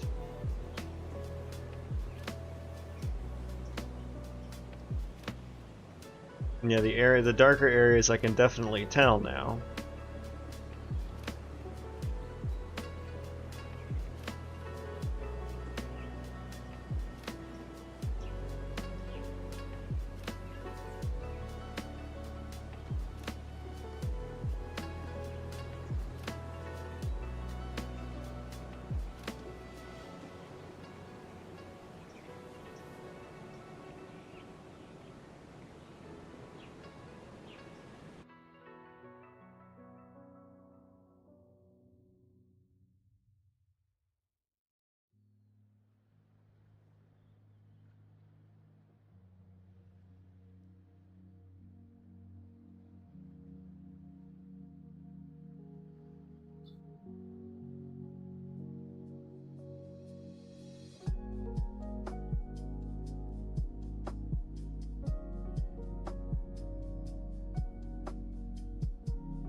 Is this gonna get me, is this gonna show me what I want to see here?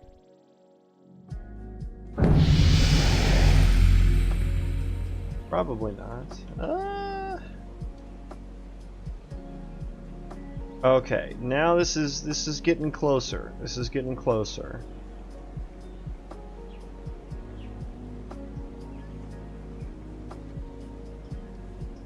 Okay.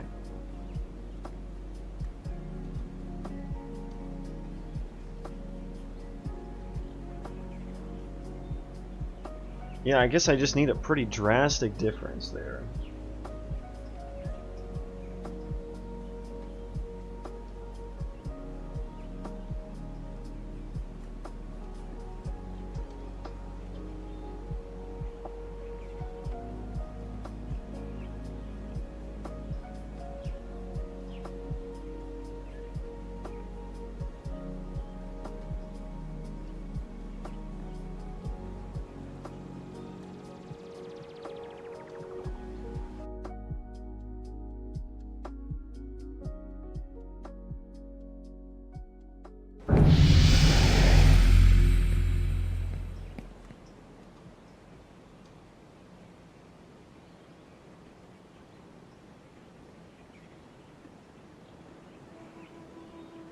Now, though that is a drastic difference.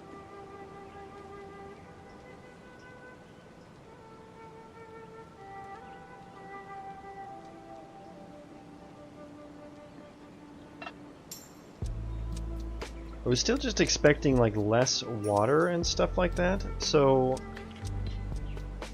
I'm wondering if there should be a little bit of adding that should happen.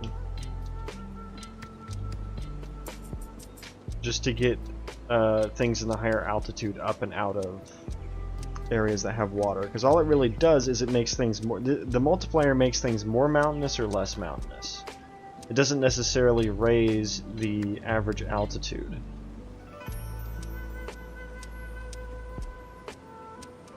So I think maybe doing a little bit of both would be good.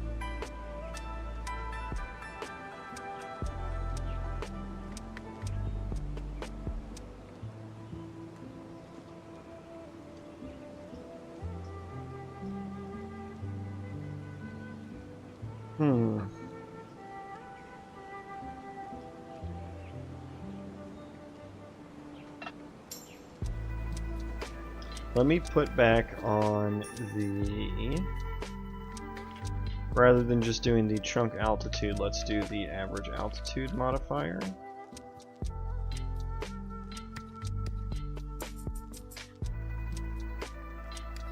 To blend some of those.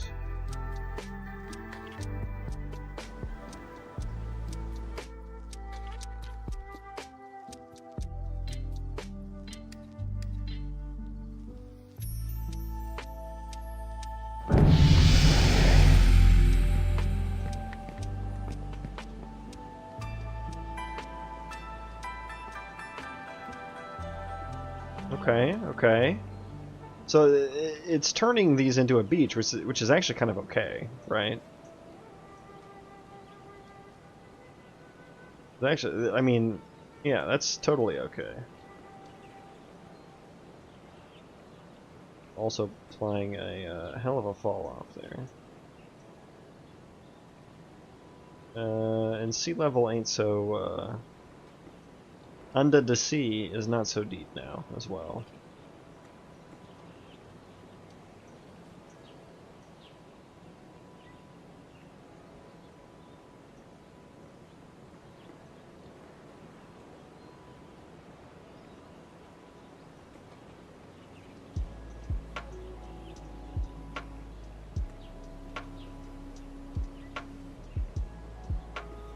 That's great. Like, so these chunks are the white ones, and white is 1, and so what it's doing here is it's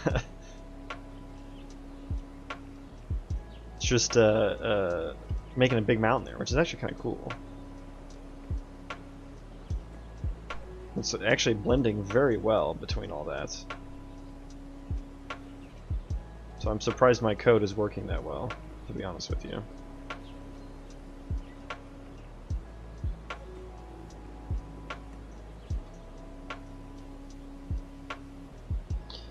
Okay, so this is like the multiplier. Now, do I also want to add some? Do I want to make this go even more drastic? More mountain? I mean, I guess not. I don't want it to be like too... This is just making the highs and lows more drastic and less drastic. So let's leave that. And then I want to add I do want to do a little bit of an offset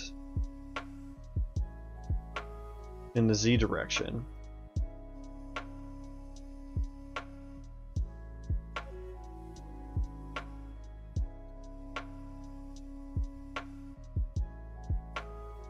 Do I want to do that, or do I rather want to clamp values to a certain range? Well, no, if I clamp values to a certain range, it might not blend well.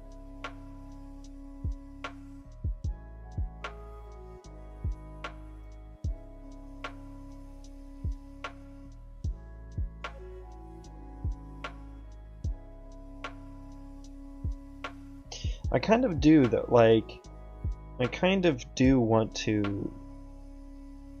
Because, like, if I just add a number, all that's going to do is shift upwards.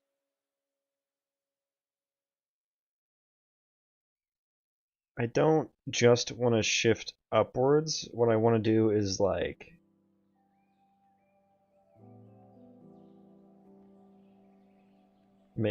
with the multiplier, I'm making it slightly more mountainous. And then I kind of just want to get rid of, like, the lowest x values, right?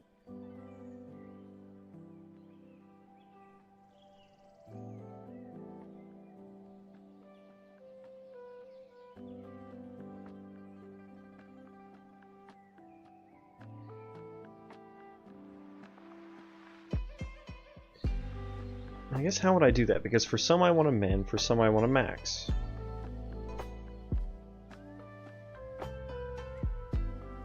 I guess another lerp would be in order.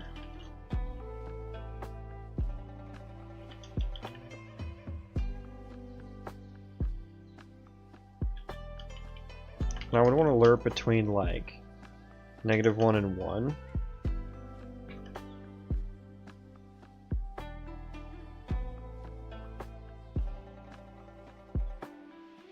And so things below 0 are things I would want a min on.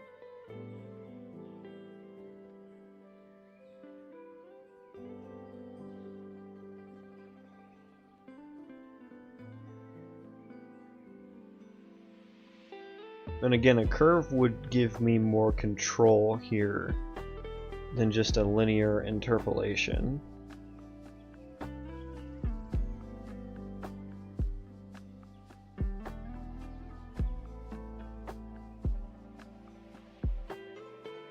And if my range is from, like, things between 0 and about 0.66.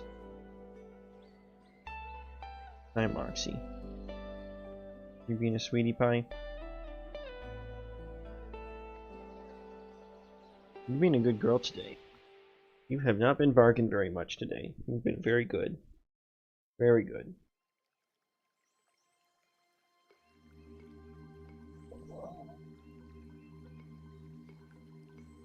Thank you. Thank you for the little nose licks.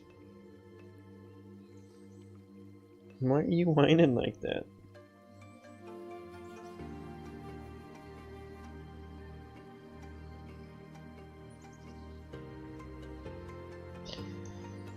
Okay, yeah, if I lerp between -1 and 1, like 0.3 would be like 0, and so I wouldn't offset those at all.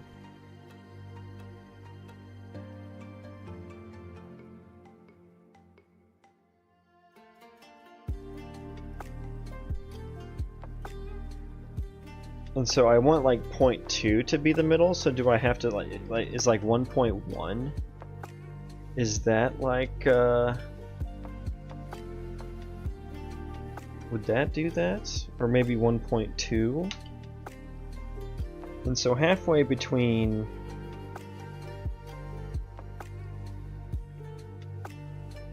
What would 0.2 between -1 and 1.2 be?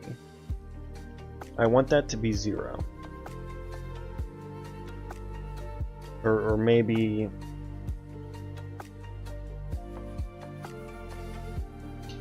I think maybe I want another...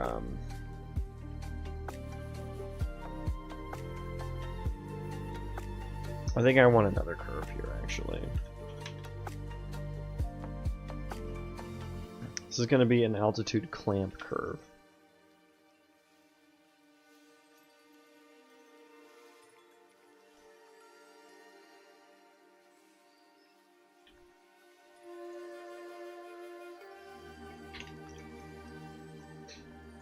And then what I'm going to say here is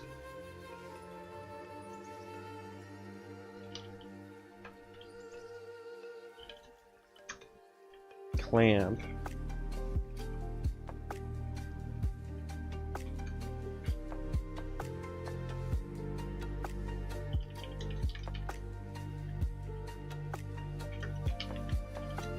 we're going to have a clamp min and a clamp max. And if height clamp is less than 0, min is going to be height clamp. Otherwise,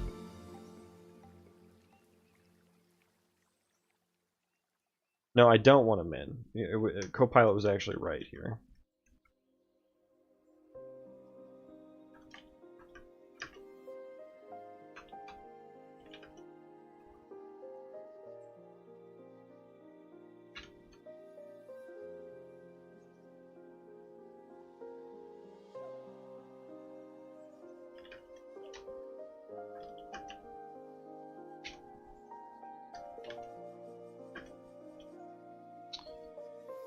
Okay, so is this right? No, clamp max.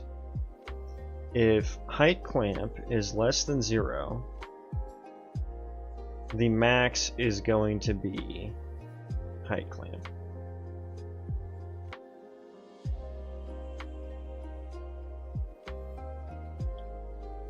Otherwise, clamp max is going to be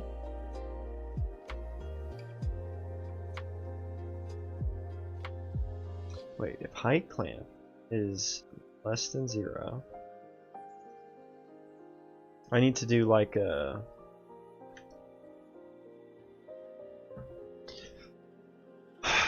what am I trying to do here?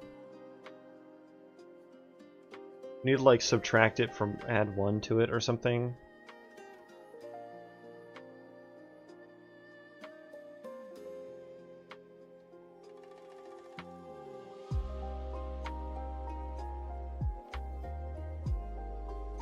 The minimum, if it's less than 0, then the minimum is going to be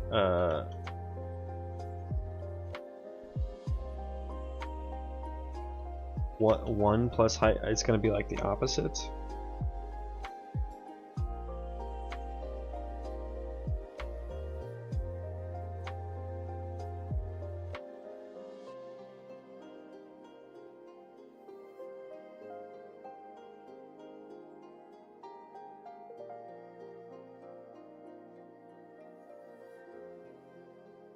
No, we want no minimum. So it's actually going to be negative infinity. And this is going to be infinity.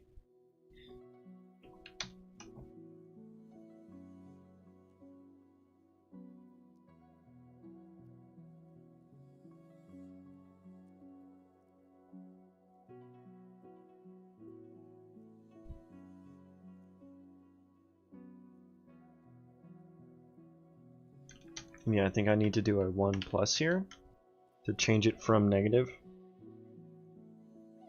Or rather, should I just do I should do negative height clamp. So if height clamp is less than 0,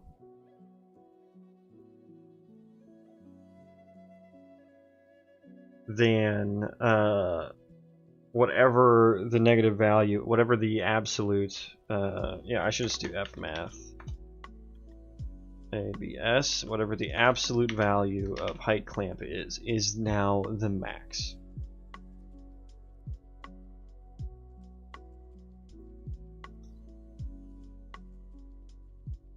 And then if I'm above 0 in my height clamp curve,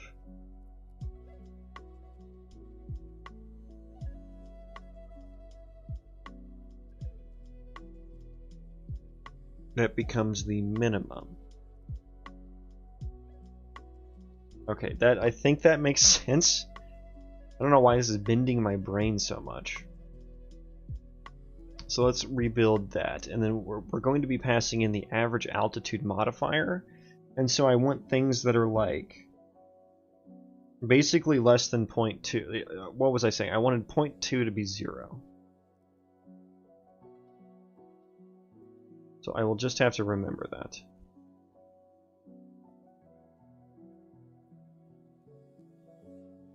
So it's going to be interesting to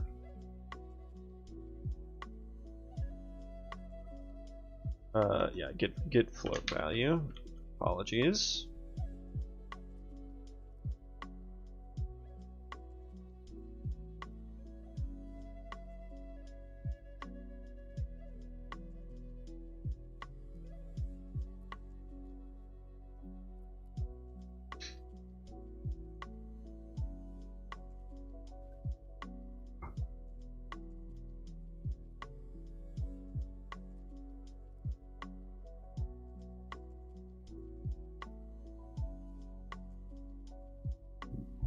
Okay, yeah, open those back up, please. So we are going to yet again duplicate one. Call it altitude clamp curve. And let's open that up, and we're going to assign it to our endless terrain noise data. Okay, so the clamp curve now. So for things less than 0.2, I want to be negative.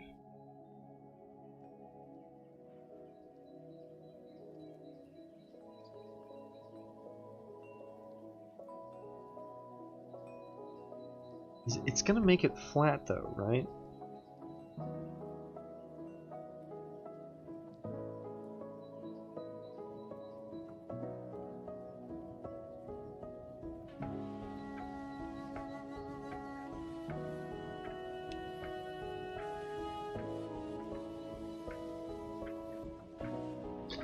Yeah, this may look weird. Do I need to pass this back through the map mesh height curve after I do this?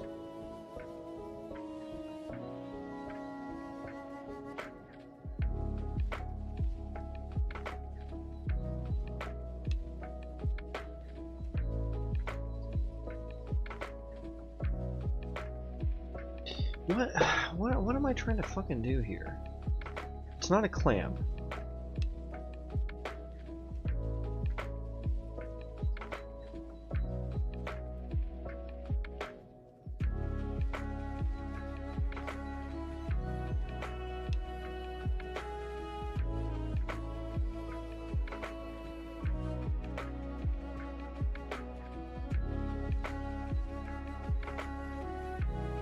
Do I just need to do the offset? Do I just need to add the fucking offset? Should this be the offset curve instead?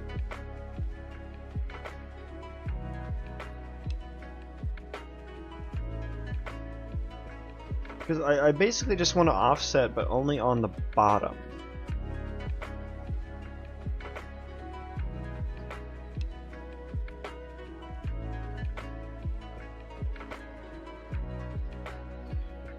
So maybe let's make this the offset curve.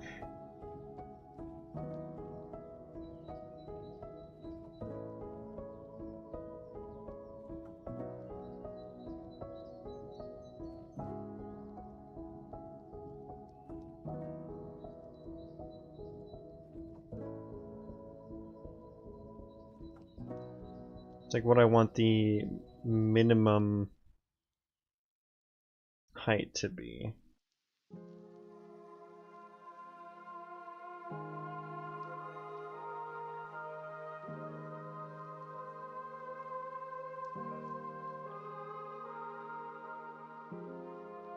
And so what at 0.6 I want that to be 4 times.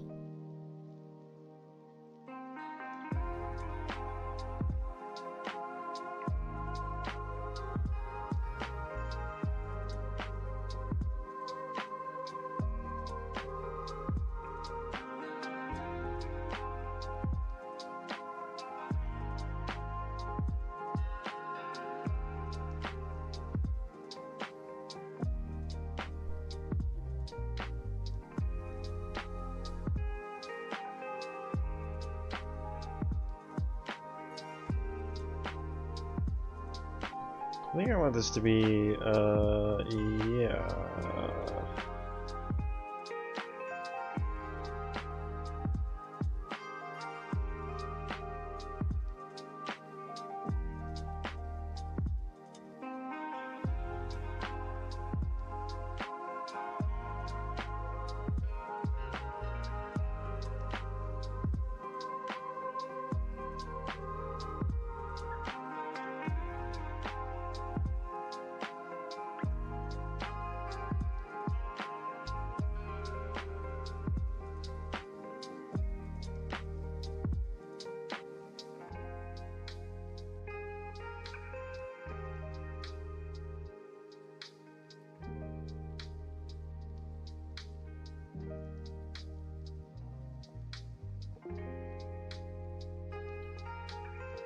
Altitude clamp curve. The clamp actually doesn't fucking make sense. I don't know why I thought that, because that would just make it flat, completely flat.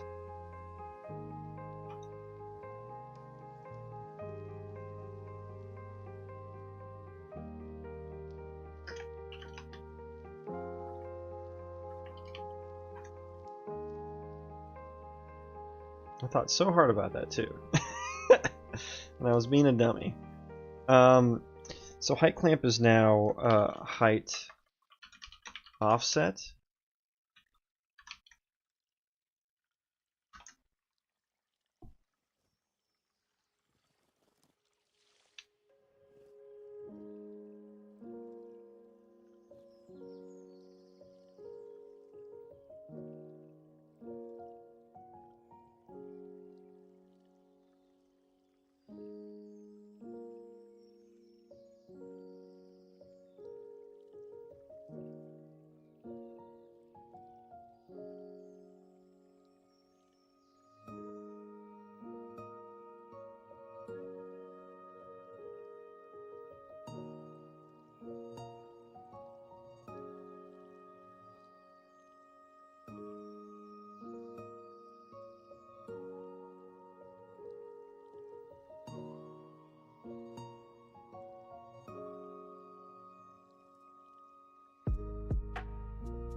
So at point 2, do I want to add? Do I really want to add that much? I don't think I want to add anything underneath point 1.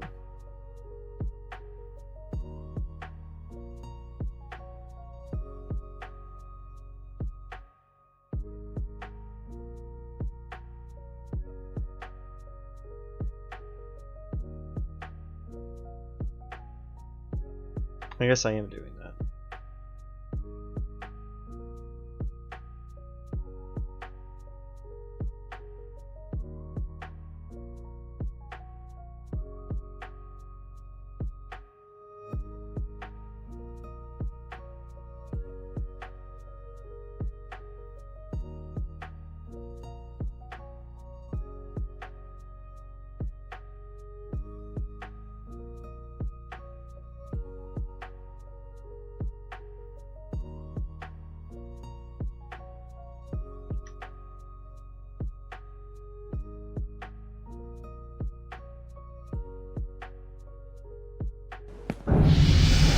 Wow, okay, that's a lot. Holy shit, look at those fucking mountains. Well, there's my difference. Yeah, that looks quite a bit there. Okay, so this is actually way fucking closer to what I had pictured in my mind whenever I was doing this. Okay, finally we're getting somewhere. We're doing a bit too much, as seen by the massive fucking pillars. But I guess that's a pretty good way to create like a pretty cool plateau, like a Pillars of Eternity type situation. But see, this is some interesting terrain now. I'm a little bit upset that we lost some of our seashore, so I think this needs to go even lower.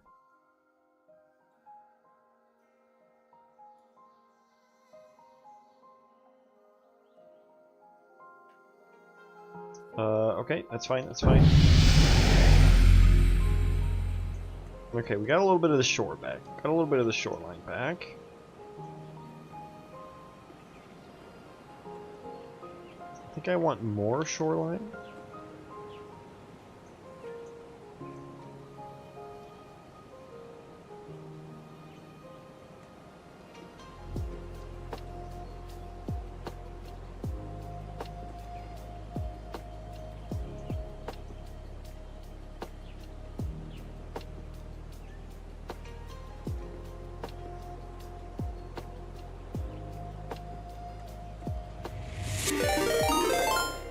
Oh, there it is. Hello, Odd. Hello, you all. So, I'm glad you all came in now. Now is actually a good time to get raided. Hello, cool game dev.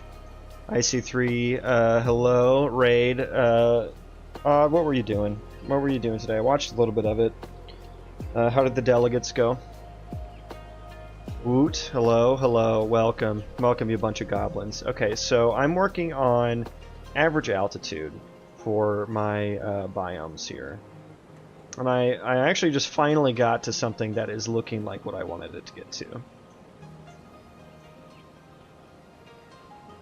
We almost got the spawn manager working, delegates flawless. Oh, you know, once I finally understood delegates, it made my time in the engine a lot easier. 'Cause, yeah, I told you earlier, but like I keep trying to use callbacks and stuff like I would for, you know, I was used to working in React quite a bit and using JavaScript for that. Passing, you know, functions around willy-nilly. And, you know, just trying to fucking write the signature, even just writing the signature for a callback in C++ is just like a pain in the ass. Right? Like, I ended up using one somewhere, right? Is it in my it's LOD mesh, right? Yeah, here's a vertex callback here. So what is this signature even? Like, here's this, that's disgusting. What is this? What is this signature? What is this? And of course in JavaScript you just, you know, return thing. So much easier. Yeah. Fellow UE user here, welcome. You're in good company. You are in company of... I'm calling myself the procedural terrain daddy now. Because I mastered my procedural splines. What was it? Was it 93 or was it 103? Yeah, there you go. So, what we're looking at here is a bunch of biomes, a bunch of zones that I've drawn splines around on the edges, and I'm using those splines to draw borders, as you see. And now what I'm working on today is getting the darkness and lightness of each pixel on here, because each pixel represents a chunk. That darkness or lightness now actually represents the altitude of that chunk. And so I finally just got using a couple different curves here. One for a multiplier and then one for a adding an offset. That was very drastic, as you can see. But it does make it look quite a bit different. Like this zone now, this red zone, which is kind of this whole area here, now instead of just looking like, you know, some noise, the same noise all across the zone, it's lower in the darker areas, which is like right around here, and then right up here there's a little bit of dark area. And then this green zone here actually is looking like a shoreline and stuff like that. So this is getting much closer to what I want it to look like. Now, my shorelines, I was losing a bit of my shorelines. Cool game to follow. Thank you, mate. Welcome to the rest of the raiders as well. I hope you had a productive stream, by the way, Odd. What are you spawning? Are you spawning NPCs? I just kind of tuned in halfway through and then tuned out to start my stream. Another follow. Azul. I can't read that any other way other than Azumarill because I used to play Pokemon way too much as a kid. But thank you for the follow. Harvestables. Ah, okay, nice. And so, are you doing fancy things with the spawning? Are we doing fancy things with the spawning, or are we just rather respawning after a certain time? Are we doing any procedural spawns? I think I want this to be like even lower. Value 0.05. And then we can maybe move this out a little bit.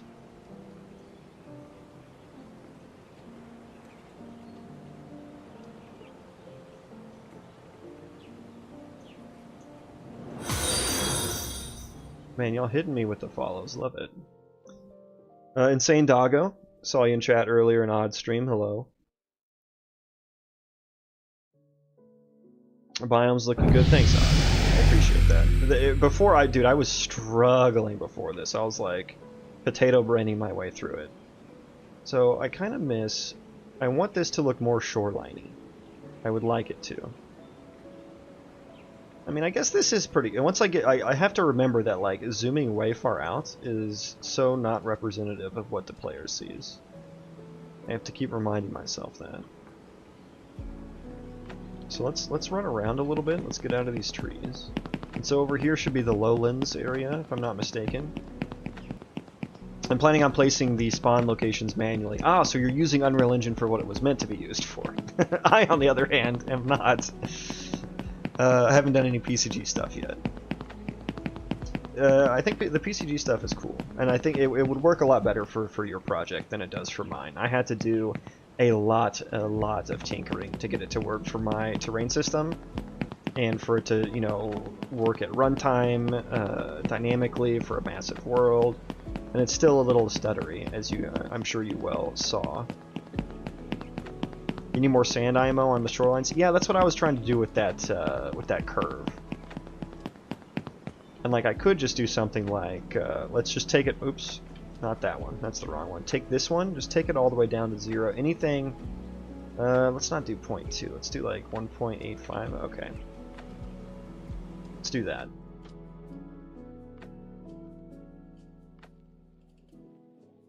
And so my landscape auto material is taking care of actually drawing the sand. Yeah, there's some more. That's definitely more plentiful sand. And I could adjust the material a bit to draw the sand quite a bit differently. And of course my biome right now is not spawning very beach-like meshes for that area. Yeah, I need to actually take the maximum offset down a little bit, I think. Let me run over there though. That looks nice. Okay, yeah, I think that looks nice too. Because essentially I have two different parameters that I'm using for the altitude. I'm using a multiplier and then an offset. What I found out that a multiplier will do is if the multiplier is under 1, it'll take noise that happens in this range and it'll clamp it together. It will rather clamp it down. So where the noise isn't so noisy, it looks more flat, which is what's happening, you know, kind of in this area. So that's what the multiplier does. And it essentially, and when it's above 1, it'll start amplifying the noise. And it'll start looking like this, really noisy, the terrain's like really jagged and changes height and stuff like that. And when I was just doing a multiplier, I was still having a bunch of water and stuff, because like the water just sits at 0, right, flat. And so I was like, well, no, I don't just want that. Moxie, what are you doing? Did you have a bad dream? My other dog was like, what? What the hell was that? Come here, Moxie. Daddy's gonna shamelessly show you off for the viewers. Here's the doggo. Say hello. Hello. Did you wake up? Did you have a nice nap? That's good. And this is Mr. Famous. But anyways, yeah, just using the multiplier. What am I pressing here?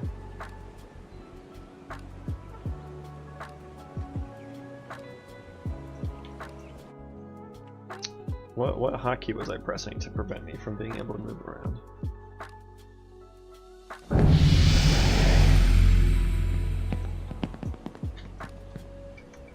Hello, please? My hotkeys are like all messed up right now. What am I pressing? Holy shit. Okay, there we go. Anyways, yeah, as I was saying, just using a multiplier, all it was doing was amplifying the noise. Increasing the difference between the noise. It wasn't actually stepping up each chunk in the higher altitude ones. So I'm using an offset as well. So I have two curves for that. This is the multiplier curve. I think some of the highest altitude values I have are around 0.66. And so that would be, yeah, it's pretty much, I put it right at 0.7. And so I think I need to take this down a bit. Both of them down a bit.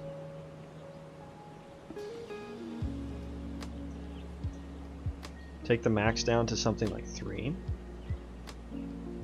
And then the offset, we'll leave the offset as it is.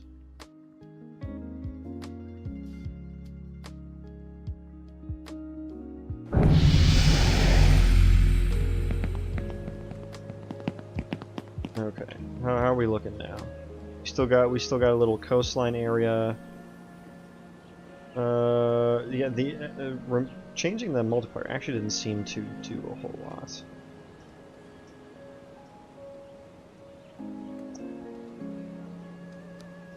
I think we need to change it a bit more drastically.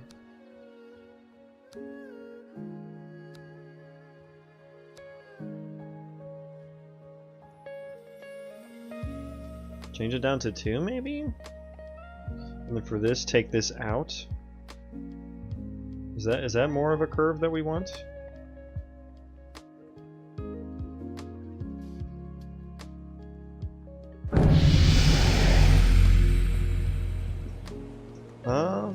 That's a...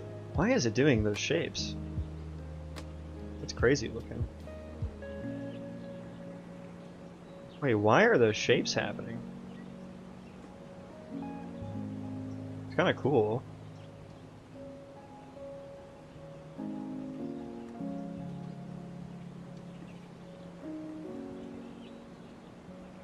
I'm also going to need to...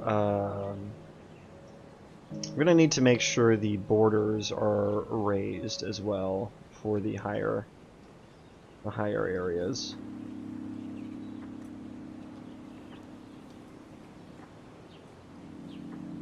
These ones are outliers, ignore those. We'll fix those in a second. But yeah, what is my curve doing that makes it look like that?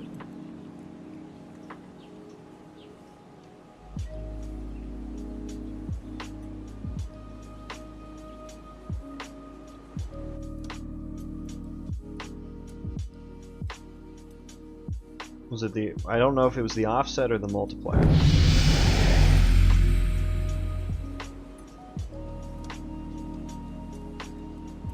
It's crazy, they're like circles.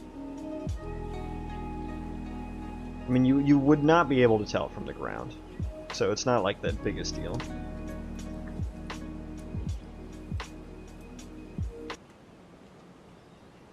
I'm gonna run over there. Or rather, let's teleport over there. Because that's actually quite a far distance to run.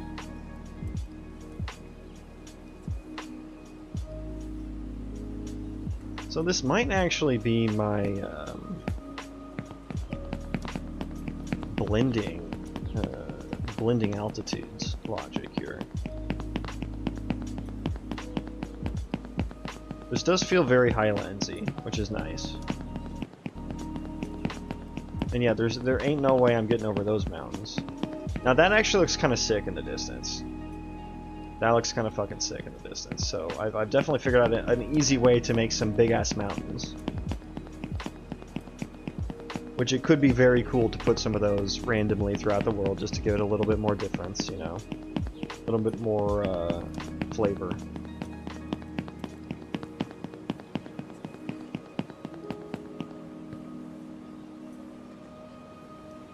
Oh my god. Okay, yeah, that's not what I want it to look like. Wait, what are the values over here? Ooh, 0.48, 0.5. Yeah. So yeah, we increased quite a bit there.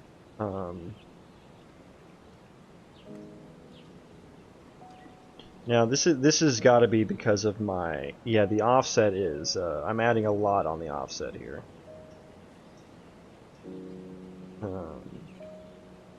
Let's turn the snapping back on here. Take that like that. Let's just add. Sand is coarse and gets everywhere. You're not wrong. That's big if true. Big if true. So I kind of want it to go up quickly and then level off. So I'm going to add another key here. And so at 0.5 I think is where it should level off.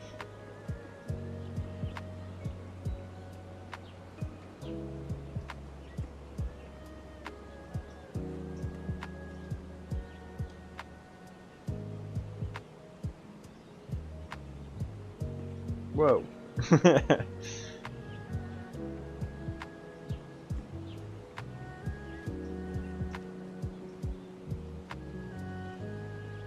And we're not going to get very many values that are actually over. We're capping out at around 0.66, which will be about right, or it'll be right around here. And so that'll be +2. And so 0.66 will be twice as high, about twice as high as something around sea level. Brick is ultimate pocket sand. Turning cog, what are you talking about, bro? What are you talking about?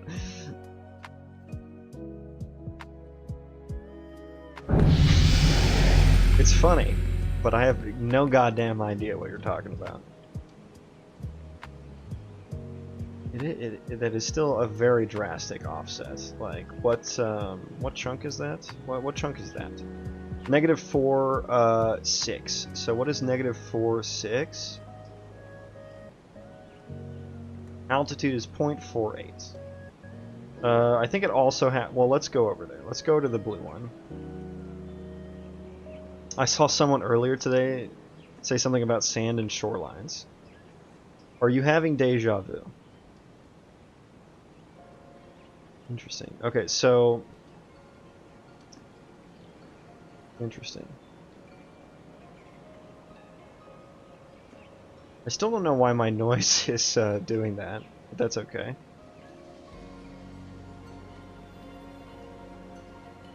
If I had this, I would procrastinate by experimenting with this for so long. Yeah, I do have to stop myself. There is going to be a time where I will be using different noises for different biomes. That might be one of the next things that I do, actually. Because right now it's just one noise that's applied to, or one set of noise settings that's applied to the whole world. And what I want is different noise settings in each zone to make it feel different. And so I'm going to have to come up with a bunch of presets, or a bunch of at least ranges that work well together. And things that, like, oh, here's like a super mountainous zone. Here's like a, you know, I've even figured out how to make like a Blade's Edge mountain type zone. Get a picture of this for people who don't know. It's a zone in WoW. Yeah, that's a pretty good picture. So I figured out how to do things like this. Not quite directional, but like, if you imagine, if all of these were standing straight up, I figured out how to make a zone that's very spiky. That could be kind of cool. So that's an example.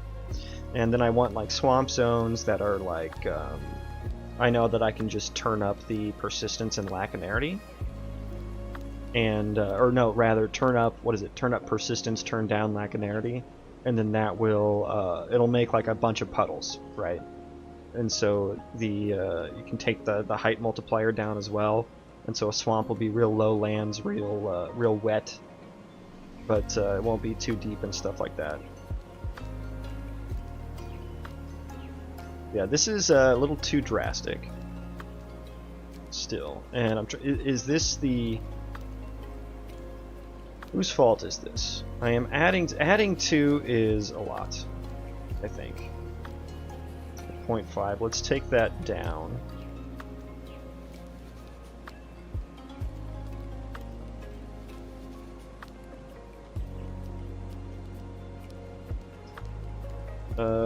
Can I move this over to we'll move this over to 0.7. Let's make 0.7 at 1. Do something like that.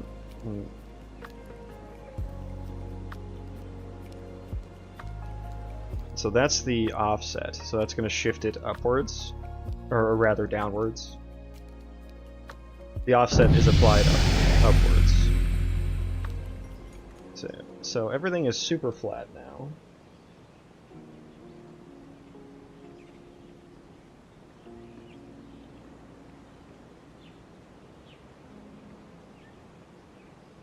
But at least that area is not too bad. And I think now I can increase the height multiplier.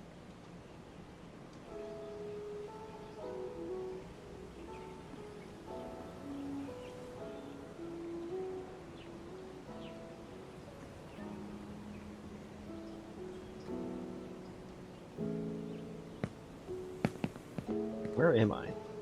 Okay. And so this would be like a super... it looks so much worse from up in the air, right? Like, that doesn't look like a zone. But when I'm actually down in here, this looks fine. For the most part. Oh, and here's my next biome, which is a meadows biome. So we're putting a meadows biome on top of increased elevation. Eyes arrived. What are you working on? So we're working on altitude today, and we've reached some success, and we're just tinkering with it now. To give you a little view of what that looks like, and so you can see in zones where it's raised, it's higher in altitude. I don't know why there are these semicircles here, or these ovals. It's an interesting phenomenon. I think it's having to do with how I blend the, it's how I blend the altitudes together, because I can see the center of the chunks are the lowest. The blending's a little off. So, what am I wanting to change here? Those are eyes. Yeah, they definitely look like eyes. They're kind of cool looking.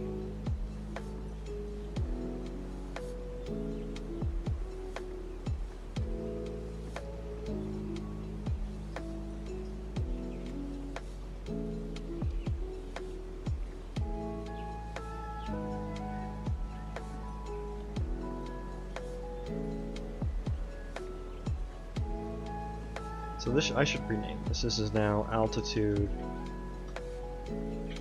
offset. Offset, I spelled that wrong.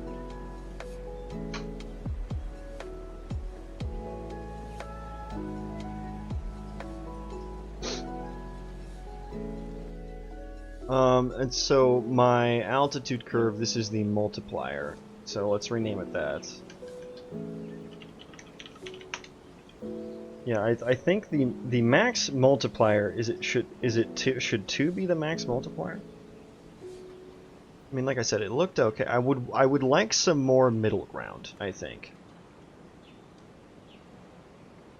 I would like some more middle ground.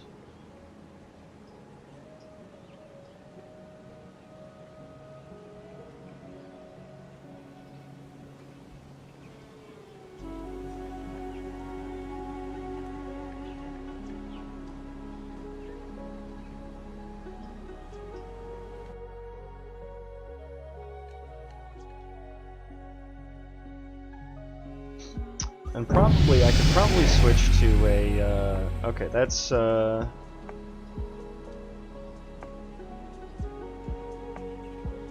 very mountainous at all now. It was very flat.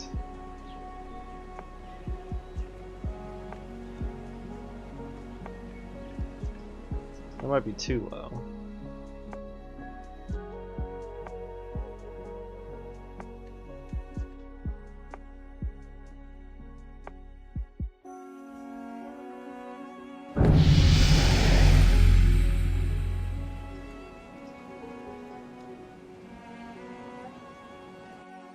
What are my numbers here?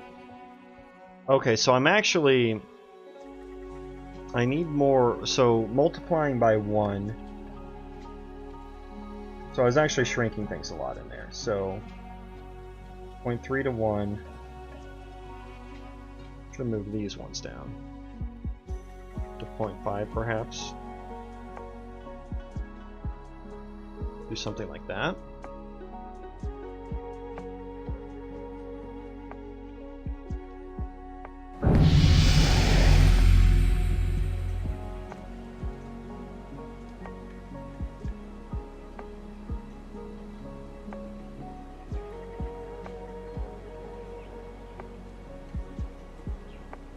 And so what are these values around me that I'm in? Okay, so these are all...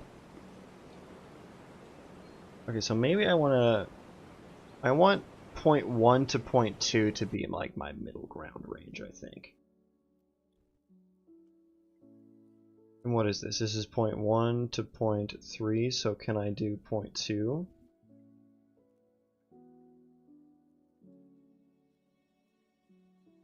Did I just need to move that to the left there?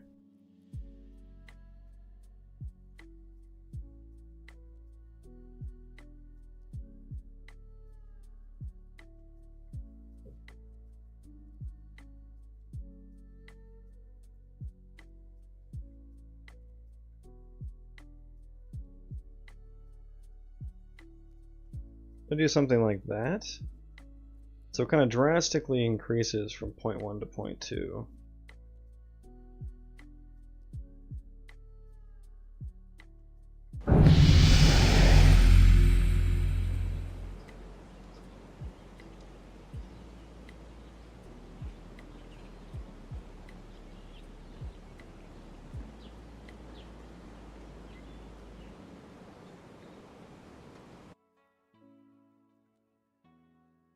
I feel like my offset is okay.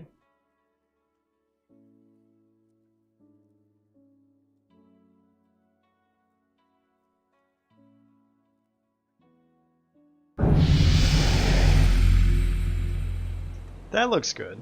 I like that. There's enough green and there's enough mountains. Like, yeah, from 0.1 to maybe even 0.3 should be like a nice so I think that maybe I should just set that all to 1.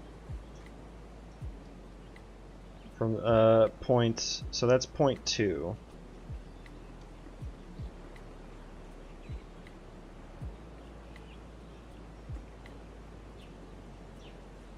This will be 0.3. Let's add a key here. Make this just make that linear.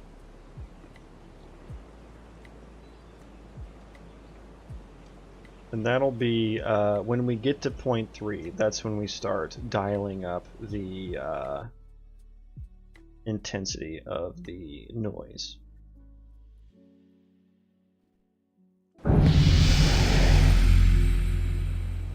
Okay, so we got some nice flatter land. What is going on here? I mean, I actually know, like I can see kind of actually. So what I'm doing, let me pull up the MS Paint. Okay, so here are chunks. And for each vert in a chunk, there are about 58,000 in one of these chunks. I need to get the altitude values for each chunk. Each chunk has a different altitude value. That's what I'm checking when I'm opening up the map. Each pixel is a chunk in the map. And so I'm saying, like, you know, if this chunk is 0.24 and, like, say this chunk is like 0.26, I need to kind of interpolate for each vertex as I get closer to the, you know, maybe that's 0.25, maybe this is 0.24, you know, and maybe this is 0.23. And so depending on the distance away from each one, I add them up. I kind of just get the average. This is what I think I settled on. So for some reason that makes this pattern, which is really interesting.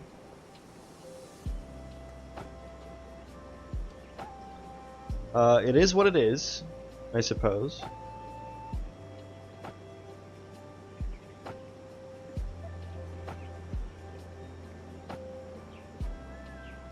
And if I wanted my my middle ground to be 0.2 to 0.3, and so what am I doing between 0.2 and 0.3 here?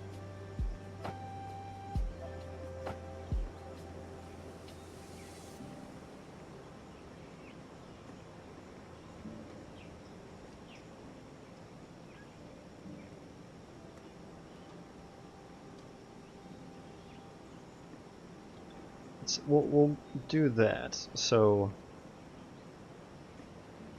only slightly we're only slightly increasing the offset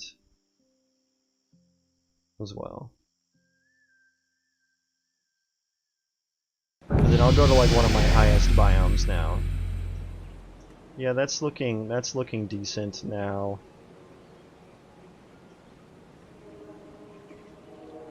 And then let's go to the border between these two.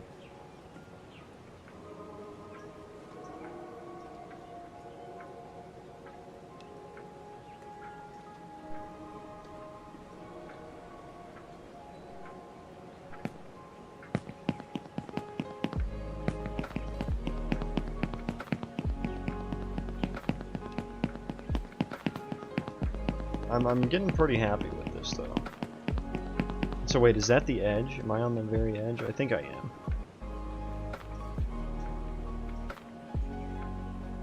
Yeah, that seems to be. So the borders aren't very well defined by the mountain, in between a mountainous region and a non-mountainous one.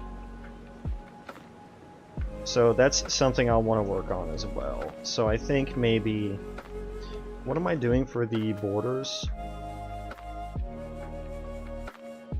What was I doing for the borders? Apply zone border mountains. I did multiply it by 2, so I'm getting the float value, and I'm just adding. I am just adding.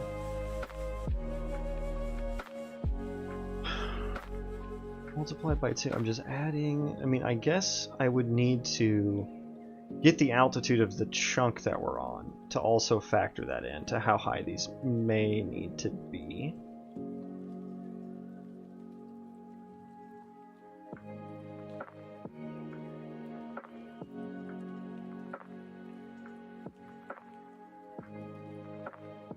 Kind of picturing like a border between Teneris and Ungoro is kind of what I'm wanting that to look like. Can someone can I get an actual in-game?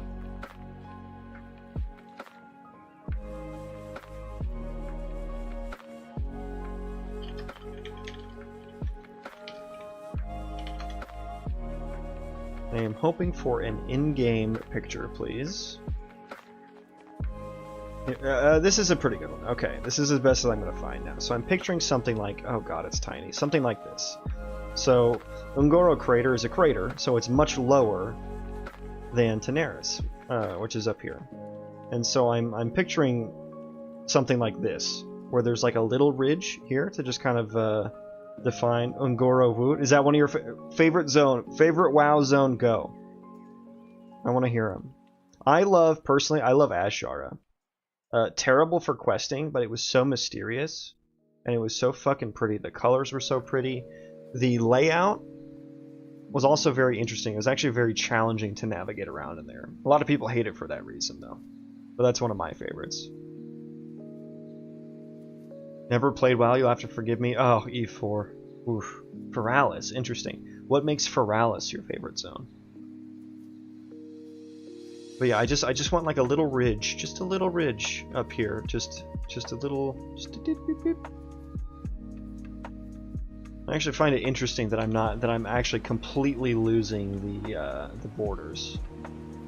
I figured it would add on top of the noise that's already, or not the noise, but the altitude that's already there. But I'm just like completely losing them, I suppose. I found Ashenvale iconic. Yeah, Ashenvale's a good one. It's a pretty one. Were you an Alliance player, Odd? It's terrible for Horde. I think you're an Alliance player.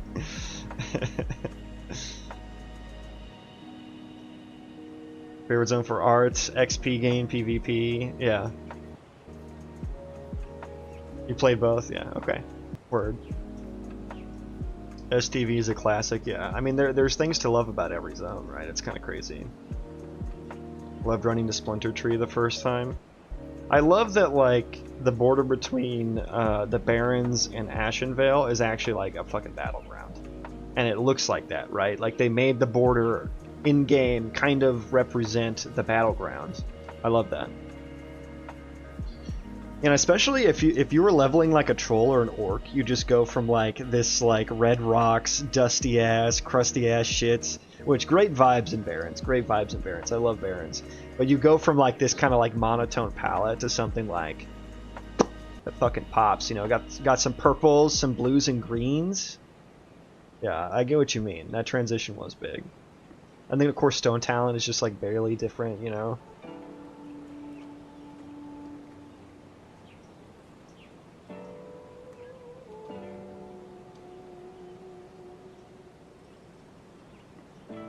So if I multiply by 3 instead, and I should probably make these parameters, but ain't nobody got time for that. What we do have time for is waiting for live coding every single time I want to change it.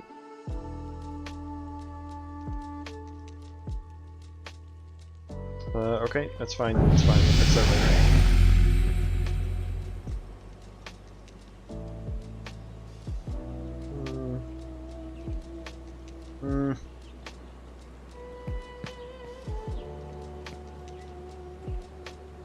Ungoro is such a great questing zone. Like, the quests are so fucking juicy in Ungoro. I love it.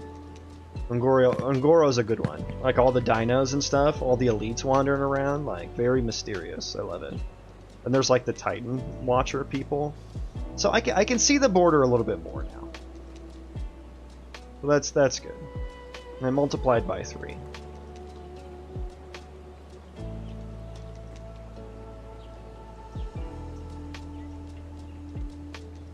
I remember when I played it again in Classic, I remember my nostalgia being betrayed. It was much faster than so the journey didn't live up to the nostalgia. Interesting. The journey through Ungoro.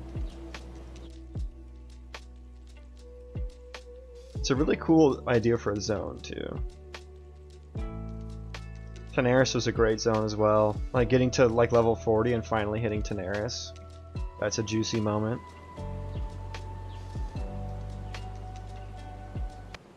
You completed all those fucking quests in the Shimmering Flats. Like, get all the goddamn buzzard wings or whatever. It was like vulture bones. They like barely dropped, and everyone would camp the vulture spawns. Duskwood's another good one. That's probably, god dude, the whole I'll say quadfecta for starting human alliance characters. Elwyn's juicy. You go straight into Westfall, which is fucking iconic. Old Blanchy, get out of town. Get out of town. You get that little knapsack. 4-slot bag. Ooh, from a quest. Oh, that is fucking huge upgrade at level 10. Are you kidding me? Huge upgrade. That's kind of the thing I love about Classic. Is it's very humble. It doesn't let you have your cake and eat it too, and so when you have the moments like getting a fucking 4-slot bag, you're like, oh, this is so good. Meanwhile, every other game is just throwing like, you know, Greaves of the Godslayer at you at like level fucking 15, you know. And then you go from fucking Westfall, you kind of bounce in between Westfall and Loch Modan maybe a little bit, but the quadfecta is Elwyn. Here. The quadfecta. Elwyn to Westfall, Redridge, Duskwood. Like, these 4 zones are fucking impeccable, man. Like, Alliance have such a good starting, but like, Barrens is so juicy. It's just the same thing for a long fucking time. So I think Alliance have the best 1 to 30 journey. And then I guess after level 30 is when players start colliding a little bit more.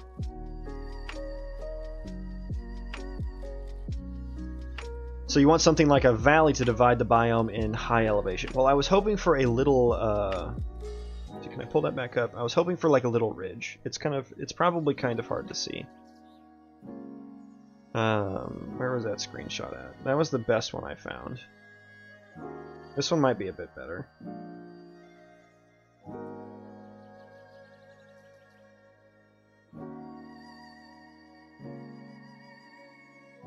This may be the best I have.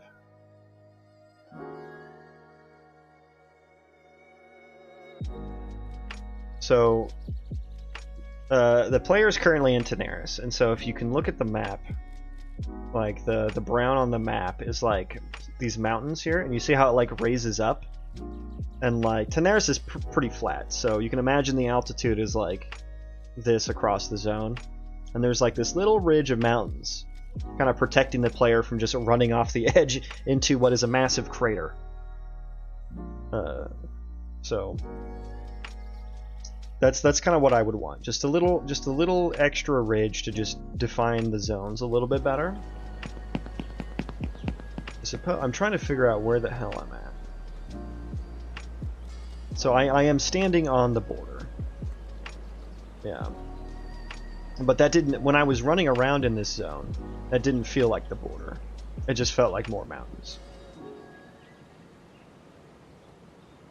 So I would like that to be a bit maybe sharper, steeper.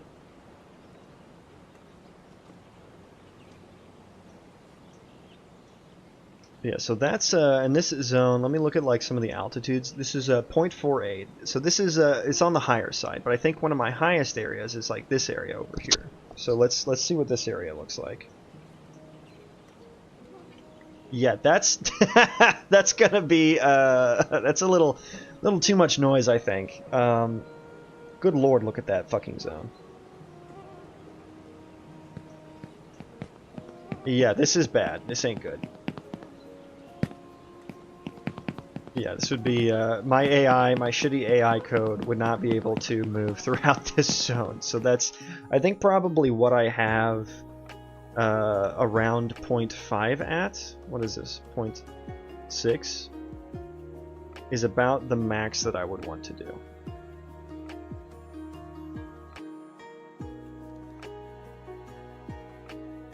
So if I do something like that. Oh, wait a second. Wrong curve. Whoops. Okay. Ignore that. So right around what I had 0.5 at is about the height I want to be at. So that was a little over 1.5.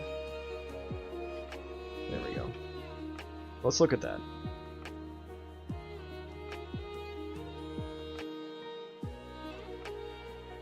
I wish Classic had fresh servers with no transfer allowed every 3... with no transfers allowed every 3 months. So wait, are you saying allow transfers every 3 months, or transfers aren't allowed at all? Bit confused there, but I also wish there were fresh servers. If the, I mean, there's like a bunch of streamers I know. They're like they're going on the Deviate to Light server, which was like a dead server, and they're kind of starting their own fresh, and they're like artificially gating themselves from content and stuff. To kind of relive that classic, that fresh classic feel. But yeah, I would love a classic fresh as well. SOD didn't hit for me. It was fun for a few weeks.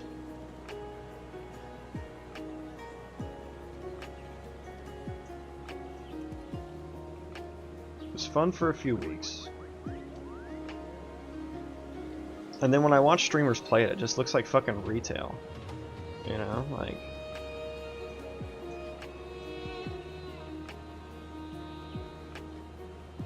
Okay, so this is kind of fun because the let me pop out here. So the multiplier is not dialed up too high, but there is the offset applied. So it is higher. You can tell it's definitely a higher zone, but it's not like too fucking crazy, right? It's not too crazy. I tried Saw, but it was like a party game, freaking mage healers and rogue tank. I know, dude. Yeah. So I watch Kevin Jordan all the time. I love Kevin Jordan's videos. He streams on Twitch every now and then. But he's the original class designer for Vanilla WoW, and he's worked on one of his latest games is No Rest for the Wicked, if you've heard that. He worked on like Tyranny as well, is another one that you may have heard of. But you know, he talked about SOD in one of his streams, and he was like, or maybe it was in his Discord channel, I don't remember. But he was saying like, and I think this puts it pretty well.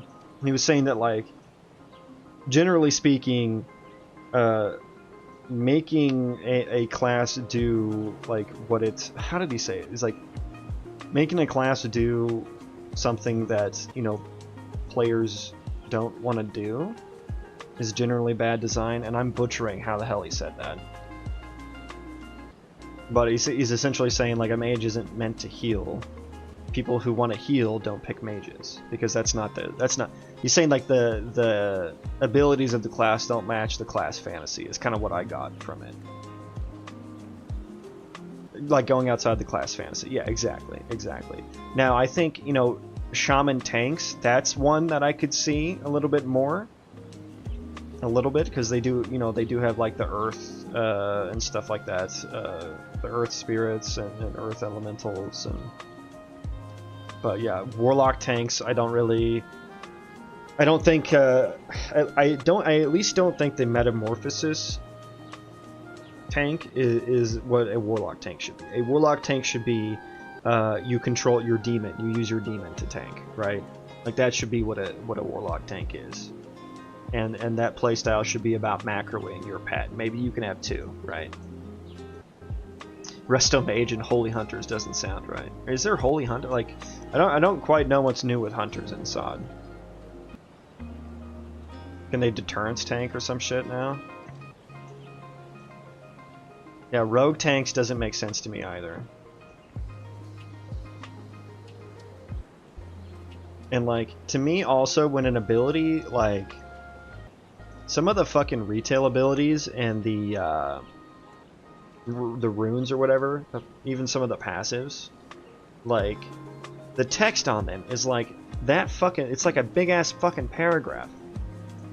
And I'm like, dude, what, like, and it's like an ability that will, like, if you pick it, it completely changes the way you play the class, right? And to me, that makes it more like the game is playing me, and I'm not playing the game, because like what I want to do as a player is figure out how to use these abilities to play the class the way I want to, right? I don't want the ability to tell me how I have to play the class. And that's another thing I like about Classic is like the abilities are, you know, there's some really fun ones, but they're very humble abilities. They're mostly just like things like Shadow Bolt and Fireball and stuff, and it's all about how you talent into them and use them in combination with each other. That really defines how you're playing your class. This is turned into a WoW game design stream, and I'm here for it. I'm here for it. Another thing I was thinking about doing was, now that I'm the spline daddy, was using splines to do paths, procedural paths. And for example, like, so the reason, we'll go over here, let's teleport over here. So the reason there's these massive mountains here is because I'm using the colors of each coordinate are the altitude, right? Because I was saying like the darkness and lightness of them. And so I'm actually accidentally using the map that has these white dots on them, which are supposed to be zone entrances, and it was just for debugging purposes for me. But that's why, that essentially is a value of 1, which is why it's adding this big mountain. Which could be pretty cool, right? You know, create like a little black rock spire or something like that. You know, maybe plaster a few ones throughout the map just to create some different noise, because the noise is very smooth, which is a good baseline. It's very smooth for the Vor, and I can show you the. Let's look at the material. Here's what it looks like without the colors on it. And so it blends very smoothly to each other. And it's not very drastic, which is okay, totally okay. But I can go back through and add some kind of drastic changes to create like things like plateaus and mountains, craters, stuff like that, which will be kind of cool. But I'm actually kind of liking this now. I think this is we're on. I think you ask me that every time, and I'm gonna ask me again in 5 years. How about that? Maybe I'll have an actual answer on what the hell I'm gonna do with this project. Where am I taking it? I'm taking it as far as I can, essentially. I want to make a game that I want to play, and I'm not gonna like kid myself and act like all the systems that I want in my game are going to be feasible to release in a polished, true game. But I would love it to get there. I would love that. What zone am I in? Okay.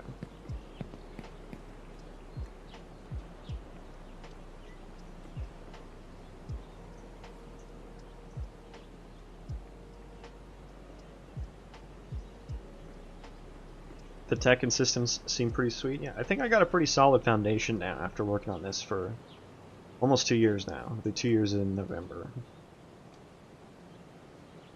But yeah, I actually want to start getting into some of the actual gameplay systems rather than just like the technical systems, which is mainly what I've been working on, is just the technical systems. I want to get into the colony simulator stuff and also the doing some more abilities, and actually like class design is one of my passions, so looking forward to designing some classes. I will need a lot of abilities. I'll need to actually decide on what classes I want. Definitely gonna have things like, you know, paladin, warrior, mage. Definitely gonna have some, a hunter for sure, some form of those.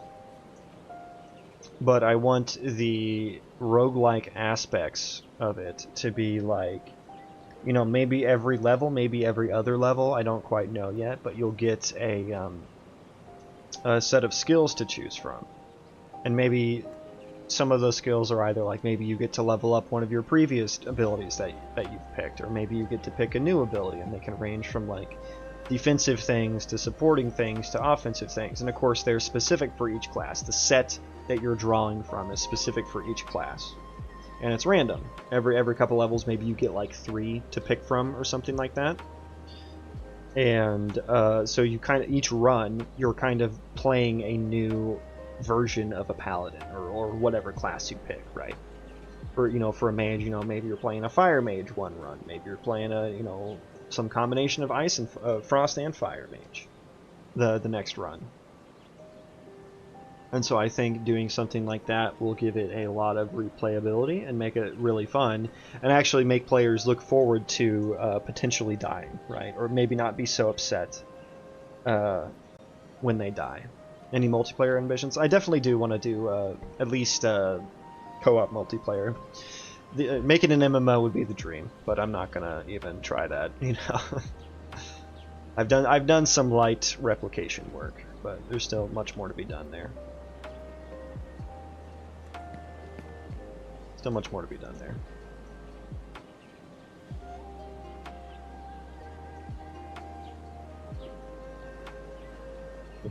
Remember you talking about procedural quests? Yeah, so I do have the AI generated quests as well to make each run flavorful as well and different. Because like I want this to be like most roguelikes, like if you think about it, a run is pretty short. It's maybe like 30 minutes, you know? I want to make like a long form roguelike, and what inspired me to do this was playing hardcore WoW. That was some of the most fun I've ever had playing WoW. Like that was a great, I don't know if you ever played the hardcore servers, but like it's pretty fun. You and I should start up a character on the hardcore servers, and we can run duos. It's really fun to watch too, and like you watch all the death clips of the streamers. Oh, you got a priest of 30, nice. Okay, so you did play it, sick.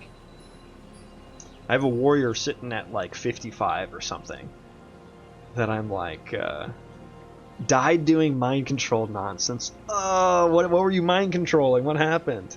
I need to know. Do you have the clip? Do you have the clip? I probably have some clips somewhere. I might have them on my YouTube channel, actually. Videos. Did I think I might have deleted them. Did I delete them? Maybe. Manage videos. Oh, here we go. Hang on. Okay.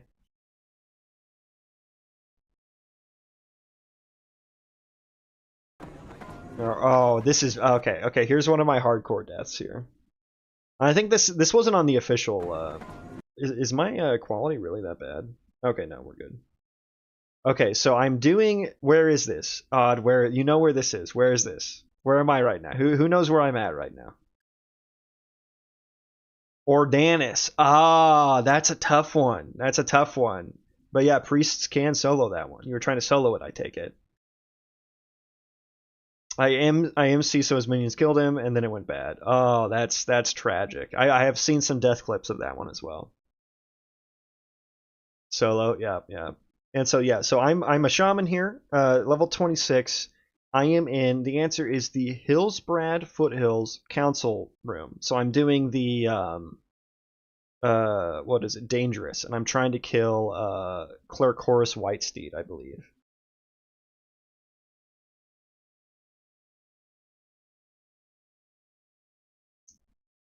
Wait, did I say Terran? It is. It's the zone that Hillsbrad Foothill. It's same zone, same zone.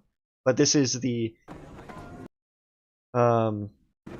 Okay, so yeah, I'm going into. I'm trying to slowly clear this out, right? I'm peeking around the corner. So if you see here, this guy respawned. This guy respawned. I had just killed one. I didn't see this guy. Right? This is where I fucked up. I did not see this one respawn. It just respawned. And so I'm about to pull here. And I see him. I'm like, oh fuck, I'm dipping. I gotta dip. Throw down the Earthbind. Didn't matter because I got fucking dazed. Just trying to strafe run. Strafe run. Oh, and I got the Frostbolt hitting me. Interrupt? See, that was a fucking pro gamer move right there. Hit him with the fucking Frost Shock. God, I gotta watch that again. Like, you think I'm fucked here. You think I'm fucked. Like look at that. That Frostbolt will, if that hit me, that would literally fucking kill me. Right? Another daze here, a Frostbolt hit, I would have been killed. And so I still have pots. I have sticky glue as well. I have a speed potion. So I have a lot of tools here to use. But I can save those by interrupting here. Boom, interrupt, pro gamer move. And I'm like, okay, I got this. They all went back. I'll just kill this guy. We're good. And then I got hit by one right there. So another one. I'm like, oh fuck. Come on, pop the potion. What are you doing? I'm trying to heal right here. I got interrupted. Okay. Manually clicked the potion there. Little panic. Little panic happening. Sticky glue the Hillsbrad Footman there. While trying to range the... Thriving? Yeah. I mean, I don't know about thriving. But and I'm listening to Shroud while I'm watching this. Little bit of a cheeky bandage there. Get a little bit of health. I had my Earthbind Totem pop back off cooldown, so throw that boy down. We made it. I'm pretty sure in hardcore we made it. It'll just be always. Yeah, the casters are killer. Like, that's why they named one of the servers Defias Pillager, because that's like the #1 killer. It sounds like there's gonna be, but I was like, okay, we're good there. So that was a near death. That was a near death. Okay, here's another one. I have no idea. Okay. Here's another one here. So where is this at? We're in our favorite zone here, Ashenvale. The satyr quest, where you just have to kill satyrs for like 17 years to get their horns. Sure. I have no idea. I'm just chilling, right? I'm chilling. I'm killing these guys, no problem. Okay, let's go do this. Drag them out back over to my totems I set here. Okay, we got two. That's okay. I can take two at a time. That's fine. I got the Crescent Staff from Wailing Caverns. Great staff. I'm like, okay, we'll just take care of this guy. Because I was like, there's no one over here. There's no one over there. We're good. I don't need to kill that guy yet. I'll just get some damage off here. What did I get hit by here? What did I get hit by? Who knows this? Who knows? This is chest pains. I got fucking the chest pains debuff here. And I pulled a rogue mob when he came back. If I double tap this guy, if I actually killed the first guy, I wouldn't be in this situation right now. And watch what's going to happen when I have the chest pains debuff. I'm panicking a little bit. Throw that down. Throw the Earthbind down. Pop the potion. I got hit by the chest pains proc right there, which just stuns you for I think 4 or 5 seconds. I threw down the sticky glue on the high guy. I think I was probably thinking here that if I just sticky glue the guy who's max, I can probably finish off one or two of these guys to stop the damage. But I got hit by the chest pains, and all three of them can fucking hit me. And I'm dead before I can do anything. Yeah, so that was another death clip there. I have some more somewhere. They're just not on YouTube. So maybe some other time we'll pull that up. Good times though, good times. And then yeah, when official hardcore servers came out, my first character was a warrior, and I think I have him at like 55 or something. He's just chilling. I just kind of got towards the end and stopped playing. He's still alive. Yeah, the satyrs. Yeah, that was a sketchy. I should not have. Should have finished the first one off. 3 of those satyrs with chest pains is just fucking. Oof, awful. Or I think maybe it is called, the debuff is called Blackheart, but when you actually get the debuff proc, it's called chest pains. I think we're both probably right in halfways. Halfway. Yeah, let's go see what's one of our. I want to go look at like our high area again just to make sure that looks okay.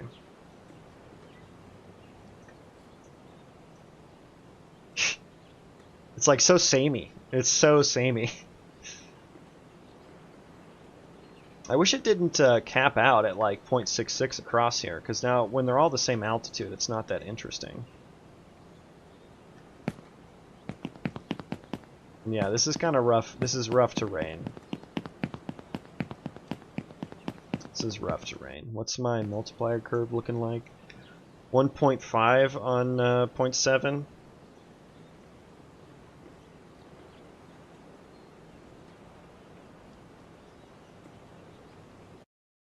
Now my offset, that's okay. We actually don't need that much of a multiplier, because the offset does a pretty good job. The multiplier just makes it a little different. Little differenter.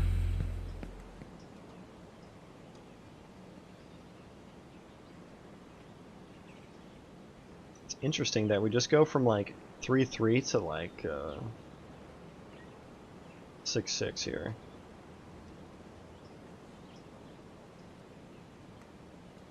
This looks good. This 3.3 looks good. Now 6.6 again. I'm gonna have to figure out what I'm doing with the.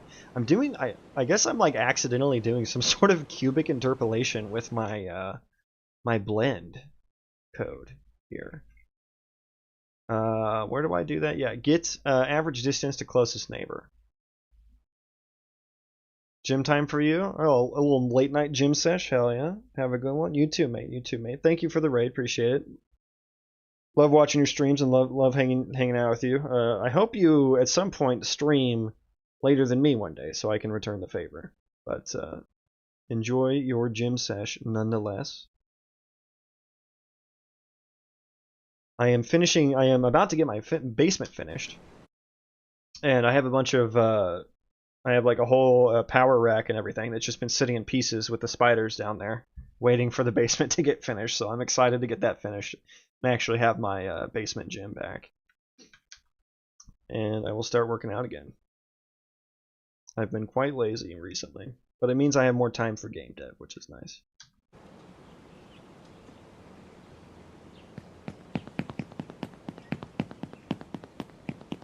Yeah, I'm gonna have to figure out what my blend is doing here, because it's very bulbous.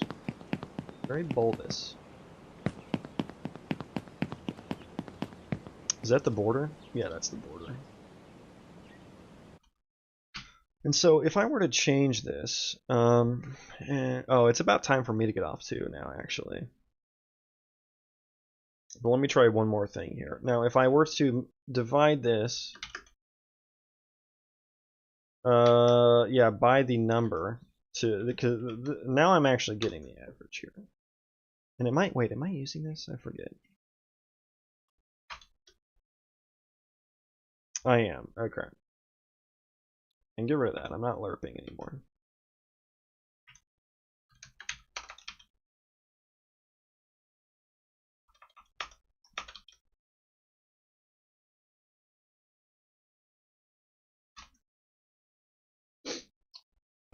The music back.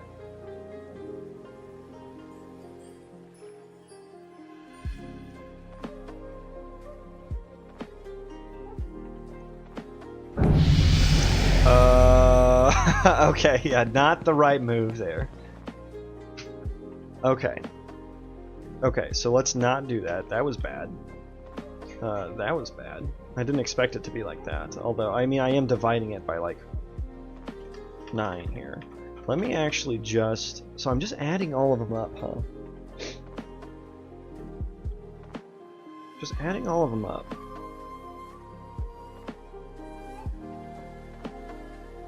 Because I want like a weighted average of all these based on, and the weight is like the distance, and I'm not doing that correctly. But it's somehow working well-ish. And so I'm doing the ordinal directions as well as the cardinal ones. Let's get rid of the ordinal directions just to see. I want to see what happens here. I want to see if it makes that pattern any better.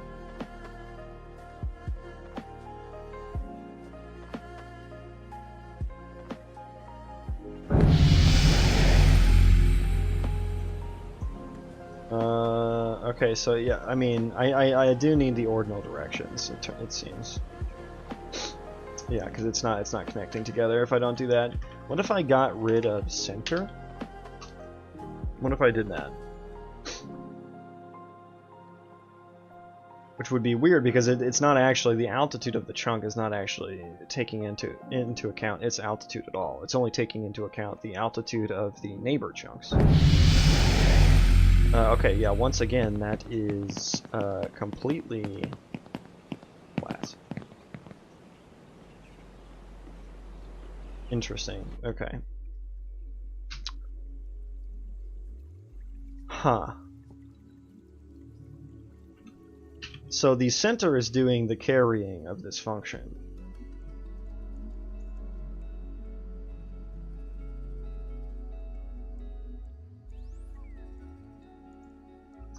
Yeah, I will probably have to look into this more tomorrow, because it is getting late for me. I gotta get some food before bed, because I have not eaten today.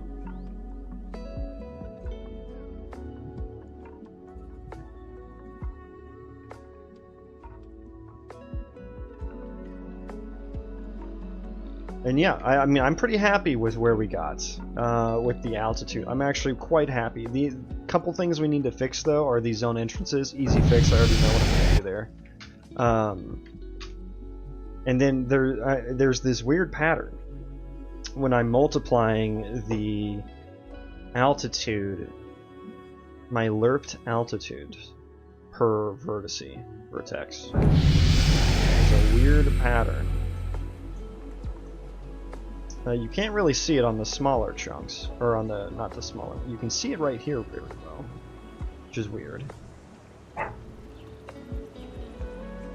I don't understand like why you can see it very clearly on some but not others. This is very interesting. Yep, and that's my dog. He's wanting to go outside. So that's going to be it for me tonight.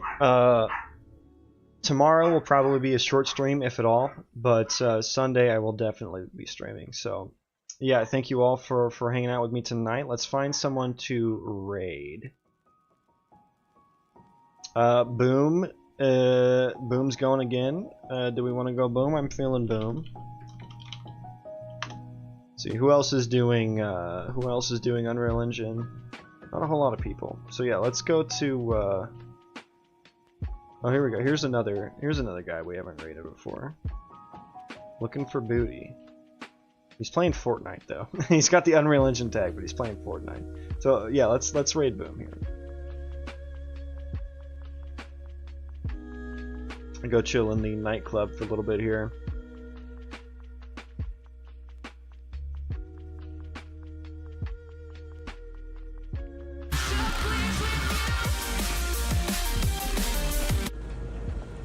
Yeah, if you want, you can even give me 5 stars right now. You don't have to wait till the end. Even though we're not doing